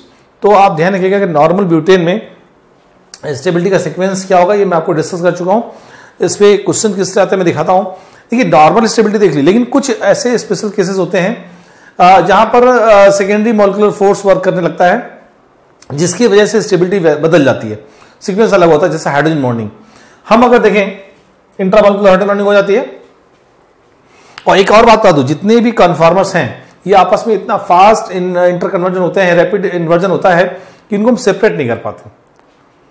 और जो एग्जिस्टेंस होगी, जो सबसे ज्यादा स्टेबल होगा, उसका कंटेंट, परसेंटेज कंटेंट सबसे ज्यादा होगा। जैसे हम देख रहे हैं स्पेशल केस सॉरी, ये हम यहां अगर देखें, देखिए इसमें हम अगर देखें यहां से देखें case of intermolecular hydrogen bonding की बात करेंगे। देखिए जैसे हम लोग लें, हम अगर बात कर रहे हैं, जैसे मेरे पास कोई कंपाउंड है, जैसे G लिया हमने, CH2 और EOH, ऐसा कोई ग्रुप लिया, ठीक है। आप देखिए एक बात तो समझिए, इसके बीच में हम लोग कॉन्फॉर्मेशन देखना चाहते हैं, हमेशा अगल बगल कार्बन में ही देखा जाएगा। ये मान ली फ्रंट है, ये 1 है, ये 2 है, 1 2 कार्बन अगल बगल में ही हमें देखना है कि जो है रोटेशन होगा, कन्फॉर्मेशन होगा, तो कितने बनेंगे और उनमें स्टेबिलिटी का सीक्वेंस क्या होगा। अगर G ऐसा ग्रुप लगा है जो इस OH के साथ हाइड्रोजन बॉन्डिंग कर रहा है, तो ऐसे में क्या होगा, वो कन्फॉर्मेशन जो है ज्यादा स्टेबल हो जाएगा। और उस कन्फॉर्मेशन में कह सकते हैं गॉच फॉर्म, एंटी ज्यादा स्टेबल होगा। वैसे अभी हमने पढ़ा था एंटी सबसे ज्यादा स्टेबल है, लेकिन अगर हाइड्रोजन बॉन्डिंग हो जाएगी तो गॉच फॉर्म सबसे ज्यादा स्टेबल हो जाएगा, ठीक है। देखिए यहां से हम अगर बात करें इस G में, आप अगर देखें, जैसे इसका कन्फॉर्मेशन देख लीजिएगा, यहां हम दिख रहे हैं, देखिए ये हम लोग बात करेंगे इसमें जो है, और यहां से देखिएगा जैसे हम लोग ले रहे हैं, ये OH है ना, OH, यहां पर G लगा दिया, ये H है और ये H है और ये H है और ये H, ये हम ले रहे हैं, ठीक है।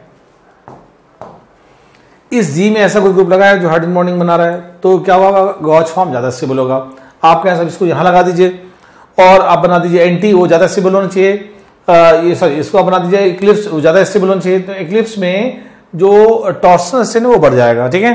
तो टॉर्सनल स्ट्रेन की वजह से स्टेबिलिटी कम हो जाएगी। इसलिए हम अगर देखें तो ये जो गॉज फॉर्म है ज्यादा स्टेबल होगा। अब जी जो है वो जी ऐसा ग्रुप हो सकता है, जैसे हमने कहा कि NH2 हो सकता है, ये जी OH हो सकता है, ये जी F हो सकता है, ये जी NR2 हो सकता है, ETC, सभी ऐसे ग्रुप्स जो हाइड्रोजन बॉन्डिंग बना पाते हो। तो अब देखिए जैसे हम अगर बात करें, इसे एग्जांपल दिखाते हैं और ठीक है। तो यहां पर आप देखिए जैसे हमने जी के प्लेस पे F ले लिया, और ये जो है हम अगर बात करें, देखिए यहां F और इसके बीच में हाइड्रोजन बॉन्डिंग हो रही है। अगर देखिए हाइड्रोजन बॉन्डिंग हो रही है, इंट्रामॉलिक्यूलर हाइड्रोजन बॉन्डिंग, जिसकी वजह से इसकी स्टेबिलिटी स्लाइटली एंटी ज्यादा होगी। तो ये गॉज फॉर्म है, समझिएगा गॉज फॉर्म है, और इंट्रामॉलिक्यूलर हाइड्रोजन बॉन्डिंग की वजह से इसकी स्टेबिलिटी बढ़ जाती है। तो ऐसे केसेस ध्यान रखिएगा कि अगर जो है हाइड्रोजन बॉन्डिंग हो रही है इंट्रामॉलिक्यूलर, तो स्टेबिलिटी बढ़ेगी और उसकी एनर्जी जो है कम हो जाएगी। अब देखिए एंटी फॉर्म है, ये देखा जाए तो हम इसमें गॉज एंटी बात कर रहे हैं, ये FOH देखा जाए तो टॉर्सनल स्ट्रेन तो है ही नहीं, इसमें वंडरफुल स्ट्रेन है ही नहीं। लेकिन अगर देखें तो हाइड्रोजन बॉन्डिंग इसमें नहीं हो रही, इसमें हाइड्रोजन बॉन्डिंग हो रही है, ठीक है। तो इसलिए अगर देखा जाए तो एंटी से ज्यादा स्टेबल गॉज होता है, तो गॉज और एंटी में गॉज फॉर्म ज्यादा स्टेबल होगा, फिर पार्शियली क्लिव्स और फिर फुली क्लिव्स, सारा सीक्वेंस वही रहेगा, बस गॉज और एंटी का सीक्वेंस बदल जाएगा। तो बहुत इंपॉर्टेंट है, दिखते रहेगा। अब हम लोग जो है अपने बच्चों देखिए हम लोग बात यहां करने जा रहे हैं कॉन्फॉर्मेशन इन साइक्लोएल्केन।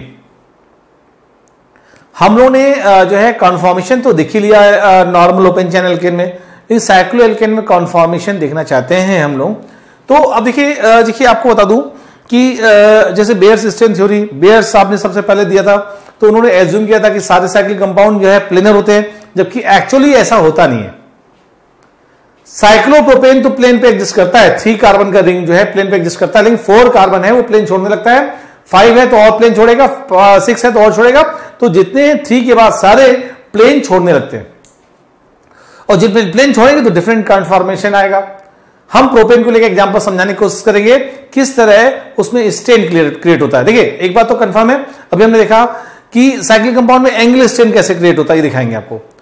हमें मालूम है जो है वॉन डबल स्ट्रेन का इफेक्ट कैसे होता है, ओपन चेन में देखा, साइक्लिक में भी देखेंगे हम लोग।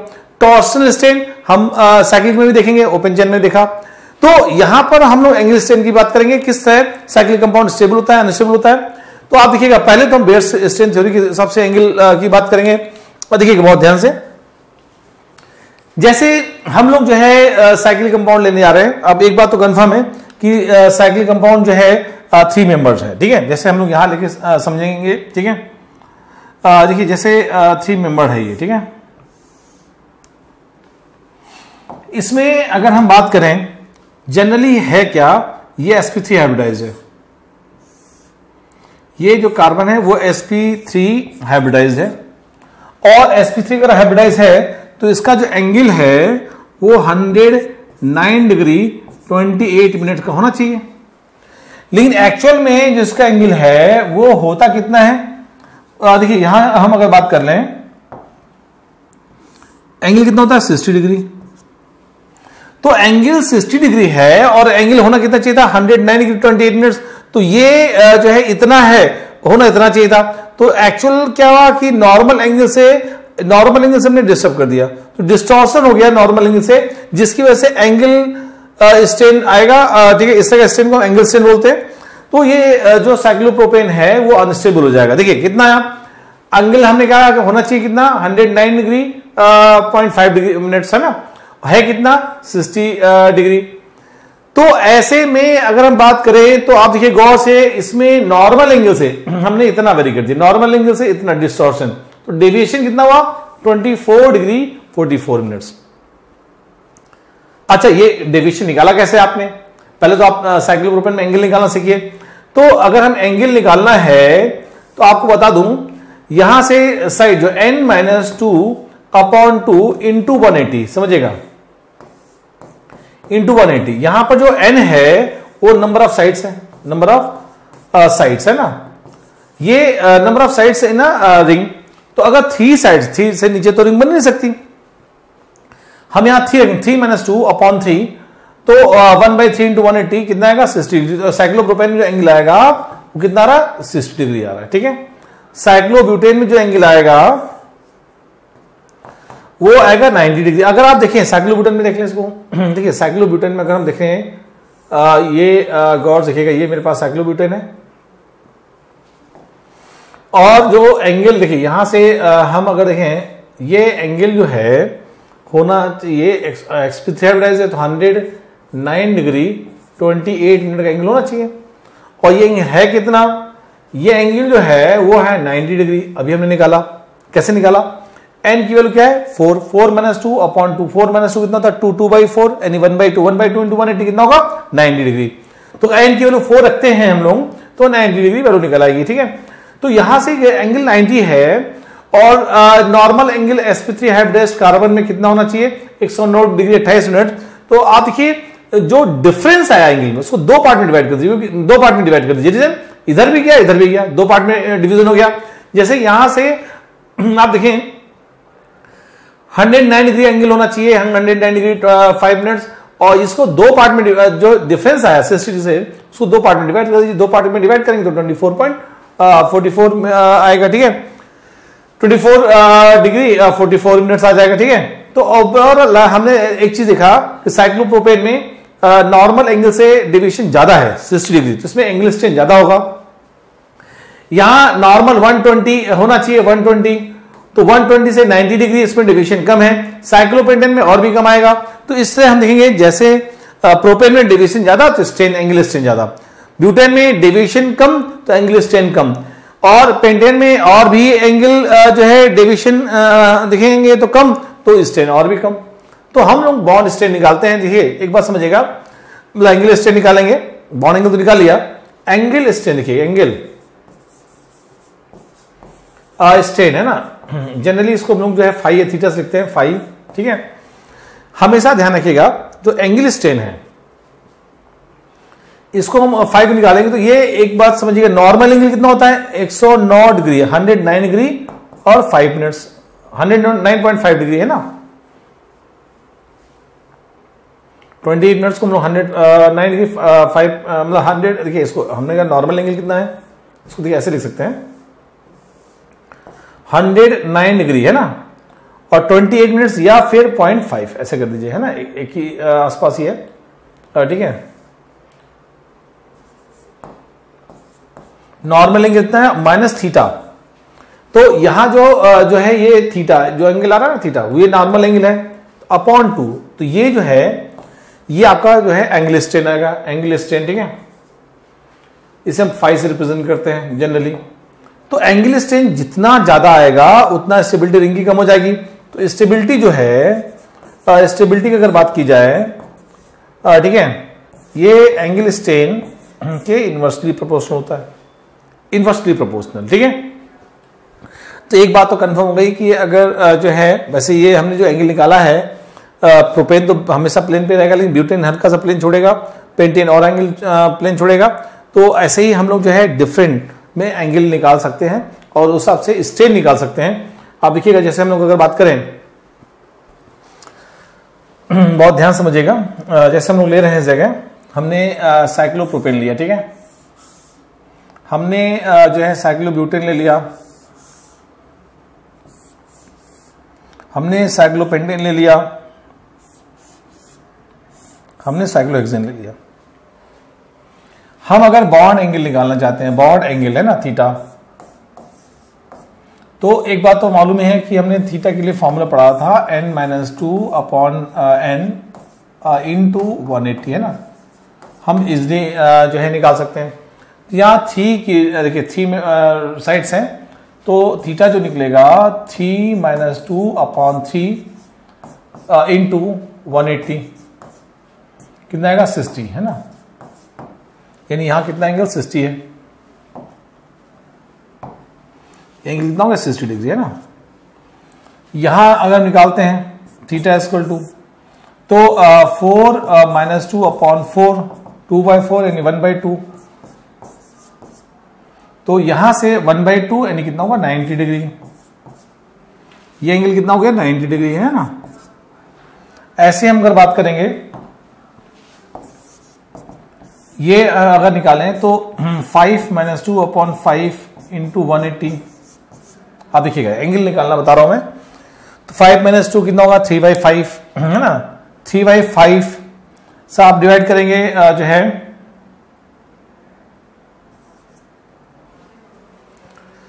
3/5 5 3 15 6।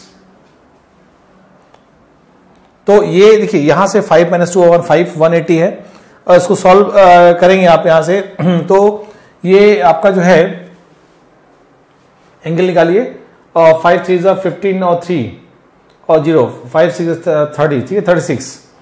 और ये अगर निकालते 3 से मल्टीप्लाई करेंगे 3 6 18 और 8 9 108 है ना 108 आ गया। आप अगर देखें तो साइक्लोपेंटेन में 108 के आसपास का एंगल आ गया, ठीक है, जो कि 109 के आसपास से देखा जाए तो इसमें डेविएशन सबसे कम होगा, स्टेबिलिटी सबसे ज्यादा होनी चाहिए। ऐसे ही साइक्लोहेक्सेन निकाल लेंगे हम लोग। और हम लोग स्ट्रेन की अगर बात की जाए, स्ट्रेन यानी यहां से बॉन्ड स्ट्रेन, देखिए बॉन्ड स्ट्रेन अगर देखा जाए तो 109.5 माइनस θ/2 दो पार्ट में डिवाइड कर दीजिए। मैं एक निकाल दिखा रहा हूं फिर आप निकाल लेंगे सारे। तो एंगल इसमें देखिए कितना है 109 डिग्री या 28 मिनट भी कर सकते हैं, 109 डिग्री 28 मिनट है ना, माइनस 60/2। अगर देखेंगे तो 60 है 49 डिग्री 28 मिनट्स और 49 डिग्री इसको आप डिवाइड कर दीजिए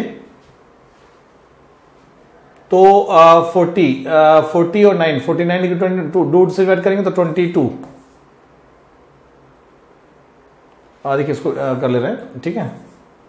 तो 49 डिग्री 28 मिनट्स है ना, डिवाइडेड बाई 2 तो 2 2 4 2 4 8 है ना 24 डिग्री और 1 मिनट यहां बचा 1 यानी 60 और 28 तो 88 यानी 44 मिनट्स है ना, ये आएगा 24 डिग्री 44 मिनट्स है ना। इस तरह स्ट्रेन निकालेंगे हम लोग।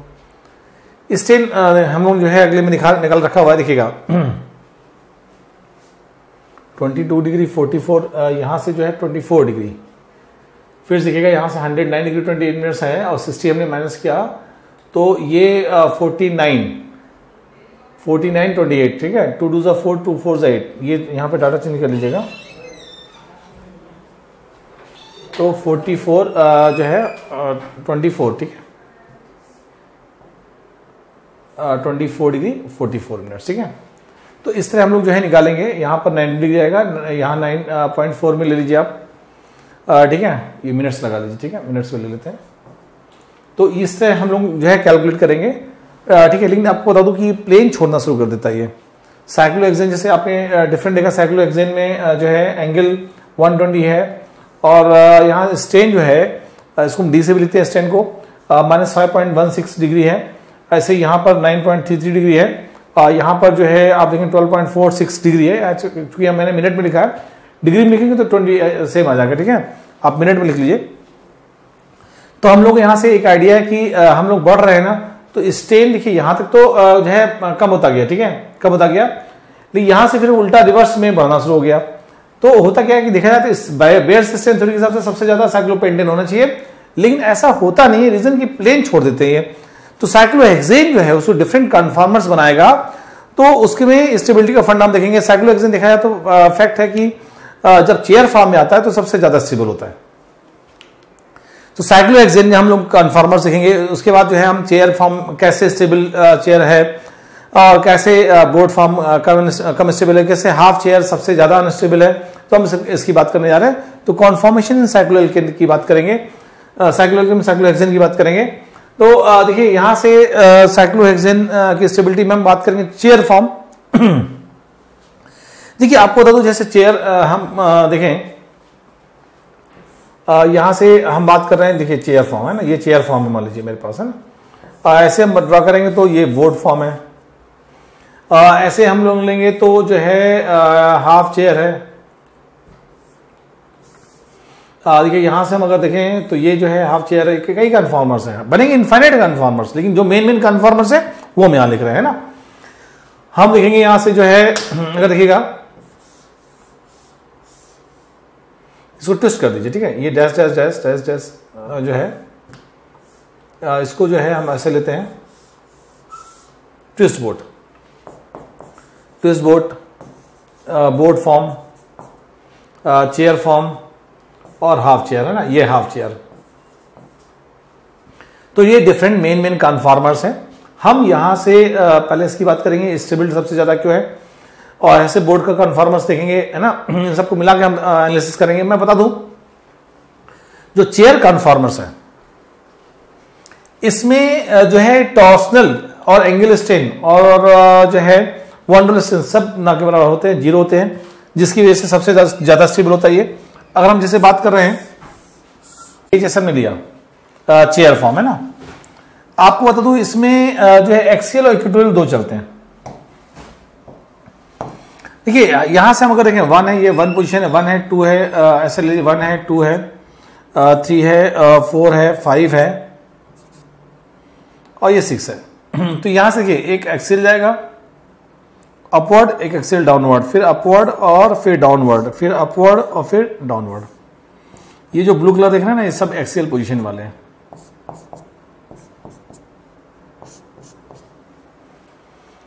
और आपको बता दो एंगल अभी आप निकालेंगे जब प्लेन छोड़ेगा तो इसमें एंगल स्ट्रेन वही एंगल जो है 109 डिग्री के आसपास पहुंचता है, 109 डिग्री जो है ना 38 मिनट्स के आसपास। तो ये क्या है, लगभग वही सेम पहुंच जाता है। तो इसमें एंगल स्ट्रेन तो होता ही नहीं है, 0 के आसपास। यहां पर अगर हम देखें तो ये जो टॉर्सनल स्ट्रेन भी 0, यहां एच जो है ये भी डिस्टेंस होने की वजह से 0, ठीक है। तो चेयर फॉर्म जो होता है सबसे ज्यादा स्टेबल फॉर्म होता है।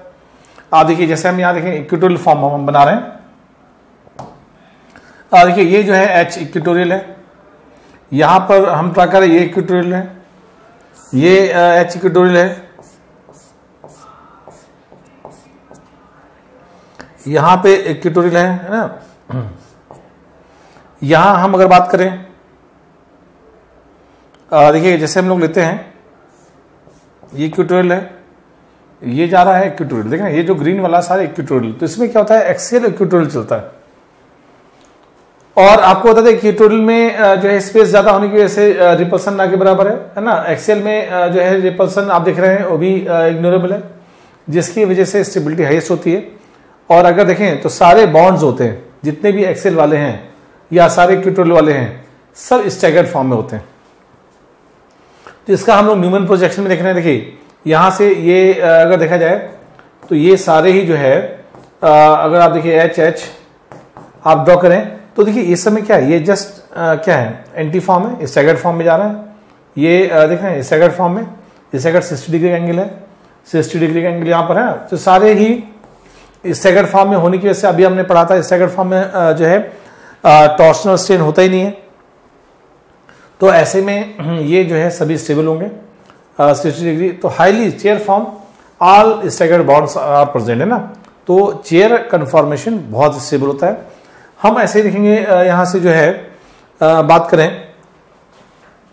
चेयर फॉर्म के अलावा बोर्ड फॉर्म में अगर बात की, देखिए अगर हम बात करते हैं बोर्ड फॉर्म में, ठीक है, ये आपका जो है बोर्ड फॉर्म है। तो बोर्ड फॉर्म में जो है आपको बता दो जो 4 बॉन्ड्स होते हैं, देखिए मतलब जैसे देखा जाए 6 इसमें इक्वेटोरियल होते हैं, इक्वेटर पे प्रेजेंट होते हैं इसके ना 6 हाइड्रोजन, और जो है 4 जो होते हैं एक्सियल होते हैं, और 2 फ्लैग पोल्स होते हैं, फ्लैग पोल्स है ना। तो जो है ये 2 जो फ्लैग पोल्स है क्राउडिंग की वजह से जो है इनमें एंगल भी आसपास होता है, लेकिन क्राउडिंग की वजह से अनस्टेबल हो जाते हैं। अगर देखें यहां हम अगर देखें ये जो है फ्लैग पोल एच, इसमें 2 फ्लैग पोल्स होते हैं, ये जो है ना 2 हाइड्रोजन, ये हाइड्रोजन और ये हाइड्रोजन फ्लैग पोल्स होते हैं। और एक्चुअली जो यहां पर इनकी वांडरवाल रेडियस का जो सम होता है ना, हाइड्रोजन की वांडरवाल रेडियस का जो सम है उनकी डिस्टेंस से जो है ज्यादा होता है। डिस्टेंस आपको डिस्टेंस जो है इनकी ये 1.8 एंगस्ट्रॉम, 1.8 एंगस्ट्रॉम, ठीक है।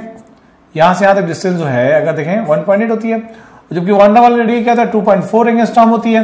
तो आपको बता दूं कि ये जो है पास हैं और इनमें स्ट्रेन ज्यादा, मतलब वांडरवाल रेडियस जो है ज्यादा है और डिस्टेंस कम है, जिसकी वजह से यहां पर वांडरवाल स्ट्रेन बहुत ज्यादा लगता है ना।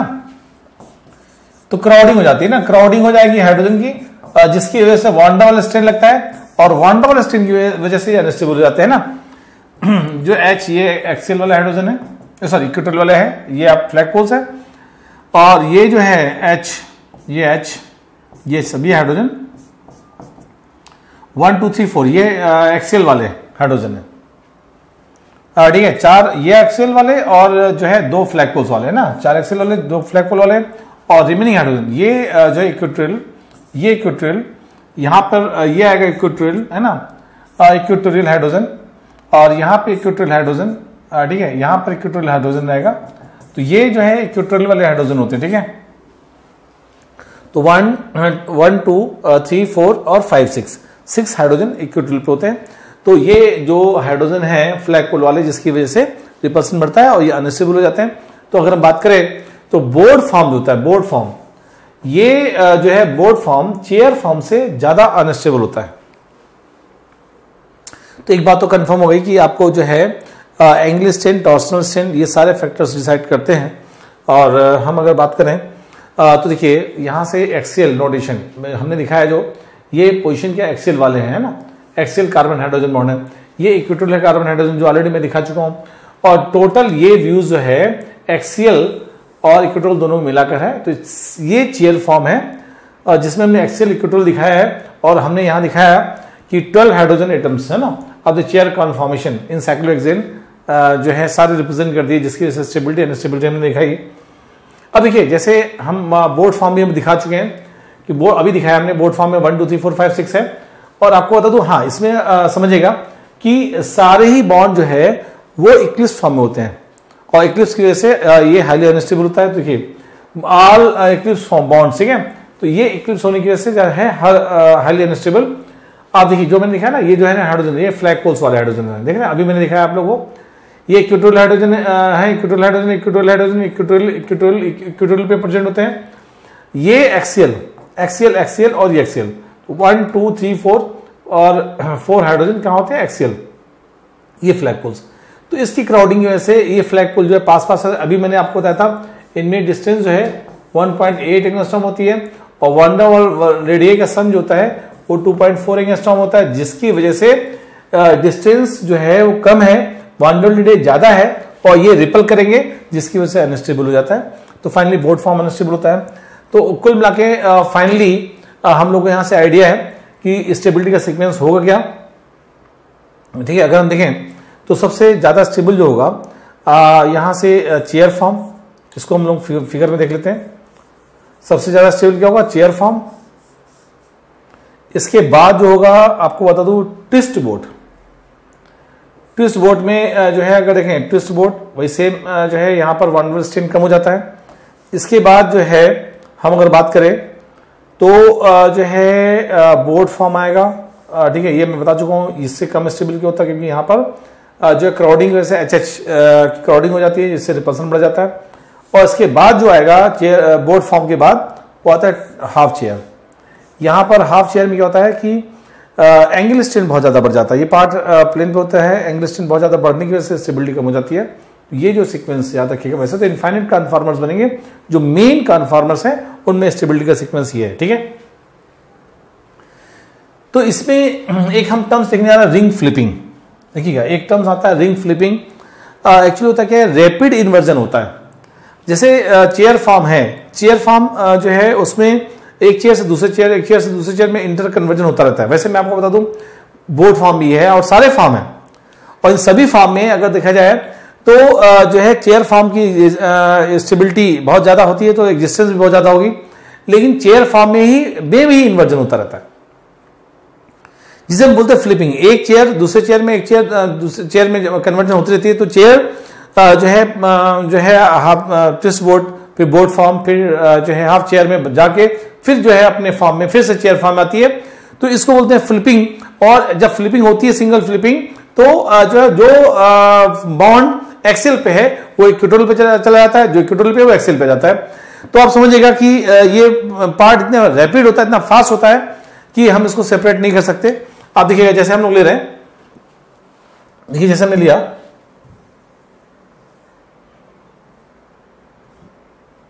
यहां से हम इसको लेके बात करेंगे। देखिए जैसे कॉन्फॉर्मेशन रिंग फ्लिपिंग। आप इस चेयर फॉर्म को देखिए, मतलब इसको देखिएगा, है ना, इसको हम थोड़ा सा यहां बना सकते हैं।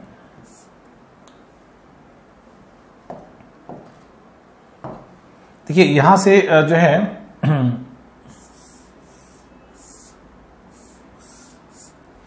ये हमने चेयर फॉर्म बनाया और इसमें हम एक्सीएल वाला जो है रेड कलर से देख ले रहे हैं। ये एक्सीएल, ये XL, XL, XL, XL, XL, ठीक है, आप समझिएगा। ये जो हाइड्रोजन है ये एक्सीएल हाइड्रोजन है, एक्सीएल,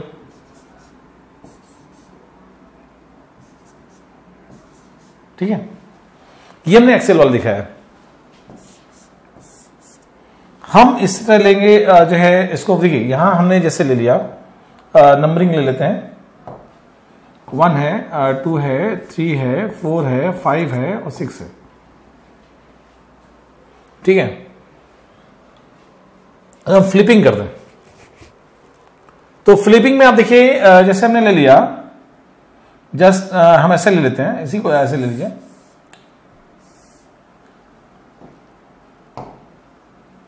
ब्लू कलर से ले लेते हैं। यहां से जो है हमने इसको घुमा दिया, ठीक है, रोटेशन। ये 1 को यहां 1 यहां कर दिया हमने, 1 है, ये 2 है, ये 3 है, 4 है, 5 है, 6 ऐसे कर लिया। अब देखिए एक बात समझिएगा, मैं इसको और दिखा दूं कि इसमें जो एक्सीएल है, देखिए यहां से इक्विटोरियल तो हमने बना लिया। ये अगर हम एक्सेल बना लिया, इक्विटोरियल बनाना चाहते हैं, इक्विटोरियल जो है देखिए यहां का इक्विटोरियल ये H, यहां का इक्विटोरियल ये है H, यहां का इक्विटोरियल ये है H, ये इक्विटोरियल H और ये जो इक्विटोरियल H, ये इक्विटोरियल H, ठीक है। तो यहां से इक्विटोरियल है। अब देखिए जो ग्रीन वाला है, जब फ्लिपिंग करेंगे ना तो जब ये कार्बन यहां जाएगा तो ये देखिए, ये जो है पहले इक्विटोरियल पे था, ये एक्सेल पे जाएगा, ये H इधर आ गया, ये जस्ट रिवर्स हो गया। देख रहे हैं यहां पर ये है upward, downward, upward, downward, upward, देख रहे हैं। जो ग्रीन वाला अभी इक्विटोरियल पोजीशन पे था वो एक फ्लिपिंग में क्या हो गया, सब एक्सेल पे चले गए। तो जो बॉन्ड्स हैं वो जो है इक्विटोरियल वाले एक्सेल पे चले जाते हैं, एक्सेल वाले इक्विटोरियल पे चले जाते हैं। इसे बोलते हैं रिंग फ्लिपिंग। और ये बहुत फास्ट होता है, बहुत रैपिड इन्वर्टर होता है, क्योंकि दोनों आइडेंटिकल हैं तो कोई स्टेबिलिटी वाली बात ही नहीं है। लेकिन अगर हम यहाँ पे कोई ग्रुप लगा देते हैं एच के प्लेस पर एक्सेल पर या इक्विटोरियल पे, तो वो फ्लिपिंग में स्टेबिलिटी बदल जाती है। यहां लेकिन स्टेबिलिटी सेम है। इसको देखिएगा, जैसे हम लोग देख रहे थे रेड कलर में, यहां पर जैसे H जो पहले एक्सेल पे था इक्विटोरियल पे आ गया, देख रहे हैं ये H, ये H, ये H, ठीक है, यहां से ये H, यहां पे ये जा रहा है H, ठीक है ना। ये जो है जो बॉन्ड्स अभी आपके एक्सेल पे प्रेजेंट थे वो इक्विटोरियल पे आ गया, जो इक्विटोरियल पे एक्सेल पे आ गया, तो ये फ्लिपिंग होती है और बॉन्ड्स जो है वो बदल जाते हैं एक्सेल इक्विटोरियल वाले। देखिए बहुत ही ध्यान समझिएगा, जब यहां से यहां तक जाते हैं तो ये डायरेक्टली नहीं जाते हैं। ये चेयर फॉर्म पहले आपका जो है हाफ पहले ट्विस्ट बोर्ड में जाएगा, ट्विस्ट बोर्ड से बोर्ड फॉर्म जाता है, बोर्ड से फिर जो है हाफ चेयर में जाएगा, हाफ चेयर से फिर चेयर फॉर्म में जाएगा। मतलब इतने स्टेप्स गुजरते हुए यहां तक जाता है और बहुत फास्ट मूवमेंट होता है। तो एनर्जी में वेरिएशन इसके बीच में बहुत आता है। तो देखिए उसी चीज को हम लोग समझाने की कोशिश कर रहे थे कि यहां से घुमा के इधर लाएं, तो जो ये 4 वाला कार्बन 3 पहुंच गया। देखिए 4 वाला कार्बन जो है इसे आ गया, अब ये 3 इधर आ गया, 2 इधर आ गया, 1 इधर आ गया, 6 इधर, 5, और सारे एक्सिस भी बदल गए। तो यहां आपको सीन ज्यादा क्लियर होगा। ये फिगर मैंने बना रखा था पहले से, और ये हमेशा आपस में डायनामिक इक्विलिब्रियम में होते हैं। और दो देखा जाए तो इसके लिए इक्विलिब्रियम कांस्टेंट की अगर बात की जाए तो क्या होगा, 1 आएगा। जो प्रोडक्ट अपॉन रिएक्टेंट दोनों सेम स्टेबिलिटी है, 1 आ जाएगा। क्योंकि भाई एक डायनामिक इक्विलिब्रियम है तो इक्विलिब्रियम कांस्टेंट की अगर बात की जाए तो फॉर दिस 1 होगा। रीजन कि दोनों का स्टेबिलिटी सेम है। देखिए जैसे हम लोग अगर लेते हैं जो है, देखिए अभी वही एनर्जी प्रोफाइल की बात करेंगे, तो एनर्जी प्रोफाइल किस तरह वेरी कर रहा था जो मैं बता रहा था आपको। देखिए जैसे है क्या, मैंने कहा चेयर फॉर्म है ये, इसको थोड़ा सा मैं लार्ज करना चाहता हूं। देखिए यहां से जो है ये चेयर फॉर्म है, ठीक है। चेयर फॉर्म से जो है चेयर फॉर्म से ये पहले क्या हाफ चेयर में गया, एनर्जी देखिए बड़ी, वेरी वेरी करा 45 किलो जूल पर मोल। फिर हाफ चेयर से फिर ट्विस्ट बोर्ड में आया, बोर्ड से बोर्ड में आया, बोर्ड से फिर जो है फिर से देखिए रिवर्स हो रहा है, फिर जो है ट्विस्ट बोर्ड से फिर हाफ चेयर होते हुए जो है फिर चेयर फॉर्म आ गया। आप देखिए यहां से अगर देखा जाए तो ये जो है यहां से आप देखिए जा रहा है, तो चेयर से हाफ चेयर फिर ट्विस्ट, इससे वेरिएशन होते हुए ग्राफ। तो अगर आप देखें सबसे ज्यादा स्टेबल कौन सा, चेयर। उसके बाद स्टेबिलिटी अगर देखी जाए किसकी, ट्विस्ट बोर्ड की, उसके बाद बोर्ड के बाद हाफ चेयर। तो यहां से स्टेबिलिटी का सीक्वेंस मैं आपको बता दूं कि जो है चेयर हम अगर लिखते हैं चेयर फॉर्म सबसे ज्यादा स्टेबल साइक्लोहेक्सेन में, ये देखिए बेयर साहब ने माना था ये प्लेन पे है, जबकि प्लेन पे तो रहता नहीं है, प्लेन छोड़ेगा तो डिफरेंट कॉन्फॉर्मर्स बनेंगे। चेयर के बाद जो है ट्विस्ट बोर्ड के बाद जो है हम अगर बात करेंगे तो बोर्ड फॉर्म, इनकी स्टेबिलिटी का रीजन देख चुके हैं, क्राउडिंग हो जाती है जिसकी वजह से स्टेबिलिटी कम हो जाती है। और उसके बाद जो है हाफ चेयर क्यों सबसे ज्यादा अनस्टेबल, क्योंकि यहां पर बॉन्ड एंगल स्ट्रेन बहुत ज्यादा होता है, तो एंगल स्ट्रेन बहुत ज्यादा होता है ना। तो ये हम लोगों ने जो है देखा। अब देखिए जैसे हमने देखा कि अगर एक ग्रुप लगा देते हैं मिथाइल या एथाइल प्रोपाइल या कुछ भी ग्रुप लगा देते हैं, तो ऐसे में जो फ्लिपिंग जब होती है तो उनमें एनर्जी में वेरिएशन आ जाता है। हम यहां मिथाइल लगा के आपको समझाने की कोशिश करेंगे। देखिए जैसे हम लोग ले रहे हैं, देखिए जैसे हमने लिया, देखिए जैसे ये लिया हमने, गौर देखिएगा इसको, है ना। देखिए यहां से अगर देखें तो ये जो CSC है ये एक्सियल पोजीशन पे है, और यहां CSC जो है वो इक्वेटोरियल पोजीशन पे है। ऑब्वियस है कि हमें मालूम है जो फ्लिपिंग अगर हुई तो जो यहां पर एक्सियल पोजीशन पे था अब वही क्या हो गया, इक्वेटोरियल पोजीशन पे आ चुका है। अब इसमें स्टेबल ज्यादा कौन सा है, तो वैसे मैं आपको बता दूं कि एक्सियल पोजीशन पे 1-3 डायएक्सियल रिपल्सन होता है, 1-3 बोला जाता है, 1-5 भी कह सकते हैं। जैसे 1 है, ये 2 है, ये 3 है, ये 4 है, ये 5 है, 6 है। तो आपको बता दूं कि यहां पर जो है हाइड्रोजन, देखिए यहां पर हाइड्रोजन है, यहां पे एक्सियल हाइड्रोजन है, ये H। अगर देखें अपवर्ड एक्सियल से देखिए 1 है, फिर डाउन, फिर अपवर्ड, फिर डाउनवर्ड, फिर जो है अपवर्ड, फिर डाउनवर्ड, फिर देखें यहां से अपवर्ड, तो यहां पर जो है डाउनवर्ड, मतलब एक्सियल पोजीशन एक अप फिर डाउन फिर अप, मतलब अपवर्ड फिर डाउनवर्ड फिर अपवर्ड फिर डाउनवर्ड, इससे चलती है। तो यहां जो हाइड्रोजन देखिए, ये हाइड्रोजन है, ये हाइड्रोजन अगर देखा जाए तो ये रिपल्सन डालते हैं। अब ये जो है ना, ये रिपल्सन डालेंगे, देखिए ये जो है ये रिपल्सन, देखिए ये बोला जाएगा 1 2 3 1 3 या 1 5 या 1 3, तो 1 3 डायरेक्शनल रिपल्सन हो रहा है, जिसकी वजह से अनस्टेबल है ये। और यहां हम अगर देखें ये 1 है, ये 1, ये 2 है, ये 3 है, ये 4 है, ये 5 है, ये 6 है। डाउनवर्ड, ये अपवर्ड, फिर डाउनवर्ड, फिर अपवर्ड, फिर डाउनवर्ड, फिर अपवर्ड, ये दिख रहे हैं। यहां जो हाइड्रोजन है ये देखिएगा 1 3, ये हाइड्रोजन है, इसमें ये रिपल्सन डाल रहा है, ठीक है, ये रिपल्सन हो रहा है, देख रहे हैं, गौर देखिएगा। इस हाइड्रोजन में हाइड्रोजन रिपल्सन हो रहा है, जबकि यहां पर क्या है, हाइड्रोजन मिथाइल में, तो यहां हाइड्रोजन और मिथाइल में जो है रिपल्सन हो रहा है, यानी वॉन्डरवॉल रिपल्सन जो हो रहा है, वॉन्डरवॉल स्ट्रेन जो आ रहा है, वो मिथाइल हाइड्रोजन में आ रहा है। और यहां क्या है, हाइड्रोजन और हाइड्रोजन में वॉन्डरवॉल स्ट्रेन आ रहा है, तो इसका मतलब यहां जो वॉन्डरवॉल स्ट्रेन है वो कम है और यहां वॉन्डरवॉल स्ट्रेन ज्यादा है, क्योंकि मिथाइल ग्रुप बड़ा है।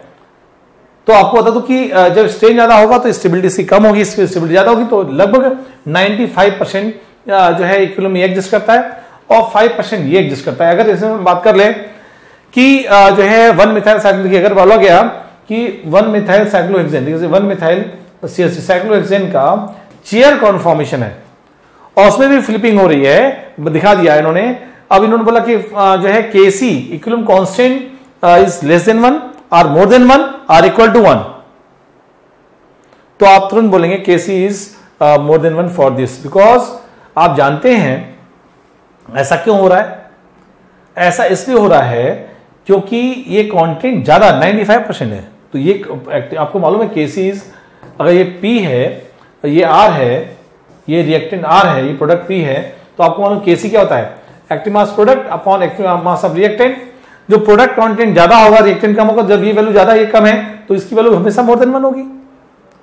तो ध्यान रखिएगा, इस पे भी क्वेश्चन फ्रेम हो सकता है, ठीक है। तो आपको ये आइडिया होना चाहिए कि अगर कोई बल्की ग्रुप जो है अगर एक्सेल पोजीशन पे आता है तो स्टेबिलिटी कम हो जाएगी, और इक्विटोरियल पोजीशन आएगा तो स्टेबिलिटी बढ़ जाएगी। रीजन कि वहां पर जो 1,3 डायएक्सियल रिपल्सन है वो इग्नोरेबल होगा, यानी वन वाल स्ट्रेन कम होगा, ठीक है। तो हमेशा ध्यान रखिएगा वो कॉन्फॉर्मेशन एग्जिस्ट करेगा जहां पर बल्की ग्रुप कहां पे हो, इक्वेटोरियल पे हो, ध्यान रखिएगा, है ना। अगर हाइड्रोजन बॉन्डिंग हो जाए तो एक्सेल वाला एग्जिस्ट कर जाता है। मैं भी दिखाऊंगा कि यहां पर नॉर्मल हाइड्रोजन बॉन्डिंग नहीं हो रही, केवल वन वाल स्ट्रेन लग रहा है। इसको मैं दिखाना चाहता हूं, देखिएगा इसी को जो मैंने अभी आपको समझाया वो यहां मैंने फिगर बना रखा है, ठीक है, कि आपका टाइम थोड़ा किल ना हो, लेकिन ऐसे क्लियर हो नहीं पाता है, ठीक है। देखिएगा जो मैंने अभी आपको दिखाया, गौर देखिएगा, इस जगह जो है इसको बहुत ध्यान समझिएगा।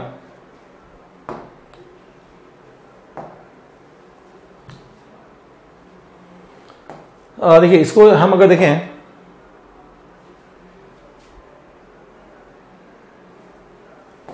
इसको जो है फिगर से मैं ऊपर कहूंगा थोड़ा सा, देखिए गौर से देखिए इसको, है ना। तो यहां से जो है अगर हम देखें, पूरे कर लीजिए इसको,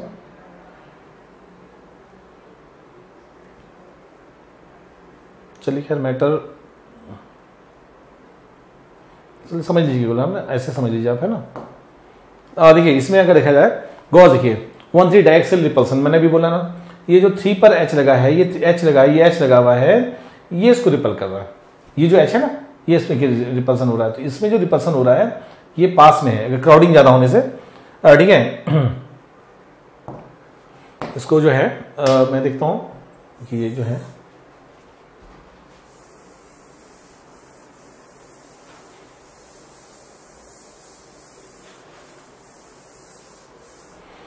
देखिए जैसे ये लिया हमने ना, तो ये जो है यहां पर क्या है, CSU से ये रिपल्सन CSC में ओवरऑल रिपल्सन जा रहा है, और साथ में जो H है ये पास में नियरेस्ट हो गया।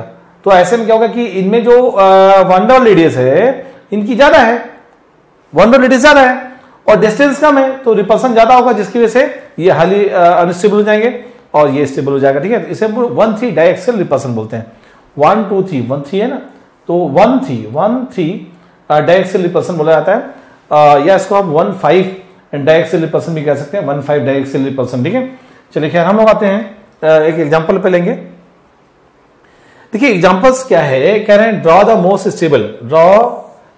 स्टेबल कॉन्फॉर्मेशन ऑफ ए, क्या है 1,2 डाइमिथाइल साइक्लोहेक्सेन, 1,2 डाइमिथाइल, और दूसरा क्या है साइक्लोहेक्सेन 1,3 डाइऑल। अब एक बात तो कंफर्म है, यहां 4 अगर दिए हैं तो आप इजिली बना सकते हैं। देखिएगा कि 1,3 जो है साइक्लोहेक्सेन मोस्ट स्टेबल कॉन्फॉर्मेशन। एक बात तो ये भी कंफर्म है कि चेयर और बोर्ड फॉर्म में चेयर फॉर्म सबसे ज्यादा स्टेबल होगा। अब चेयर फॉर्म में भी अगर हम देखें तो 1,3 हम अगर 1,2 बोला गया तो 1,2 के सारे कन्फर्मेशन देख लेते हैं, उसमें बताना स्टेबिलिटी। देखिएगा तो अगर देखा जाए, अगर दोनों ही मिथाइल ग्रुप इक्विटोरियल पे होंगे तो ज्यादा स्टेबल होंगे, एक इक्विटोरियल पे एक एक्सेल पे तो कम स्टेबल होगा, दोनों एक्सेल पे और कम स्टेबल। तो देखा जाए तो सबसे ज्यादा स्टेबल क्या होगा, जब बल्की ग्रुप यानी मिथाइल एक्सेल इक्विटोरियल पे लगाओ तो ज्यादा स्टेबल। रीजन क्योंकि वहां पर क्राउडिंग कम होती है, रिपल्सन जो है कम होता है, स्टेबिलिटी ज्यादा होती है, ठीक है। ध्यान रखिएगा अगर इसी में ले लें बोर्ड फॉर्म लगा दें तो बोर्ड फॉर्म जो है, अगर मान लीजिए बोर्ड फॉर्म लगा होता तो बोर्ड फॉर्म इससे ज्यादा, और मान लीजिए मिथाइल यहां लगा दी मैंने, मिथाइल ये और कम स्टेबल होता, तो चेयर फॉर्म से कम स्टेबल बोर्ड फॉर्म। अगर बोर्ड फॉर्म से भी अगर हम देख लें, बोर्ड फॉर्म में भी देखिए यहां हम लगा दिया, ये जो है H है, यहां M है मिथाइल, और यहां मिथाइल ये लगा दिया।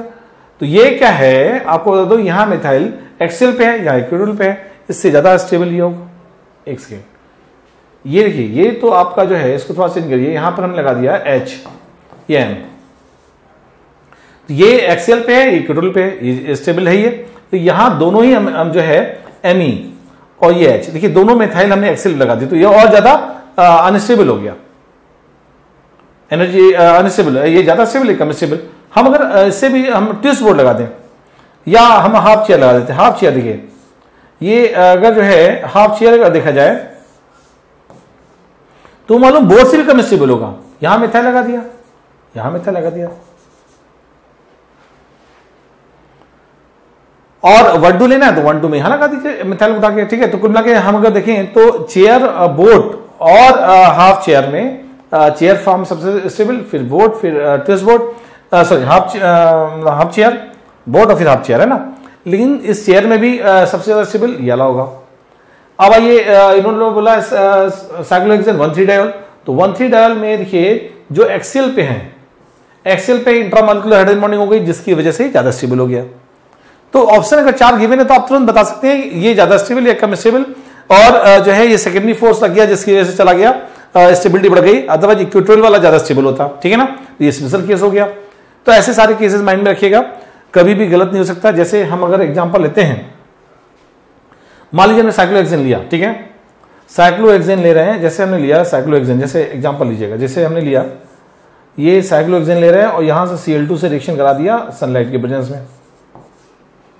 इसके डिफरेंट कॉन्फॉर्मर्स बन रहे हैं। जैसे इन्होंने बोला कि ये जो है ये Cl B, यहां Cl लगा दिया, C,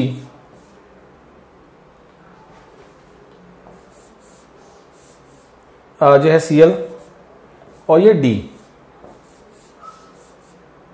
ये Cl है ना, इससे लगा हुआ। देखिए तो इन्होंने चारों में से सबसे ज्यादा कौन सा स्टेबल होगा।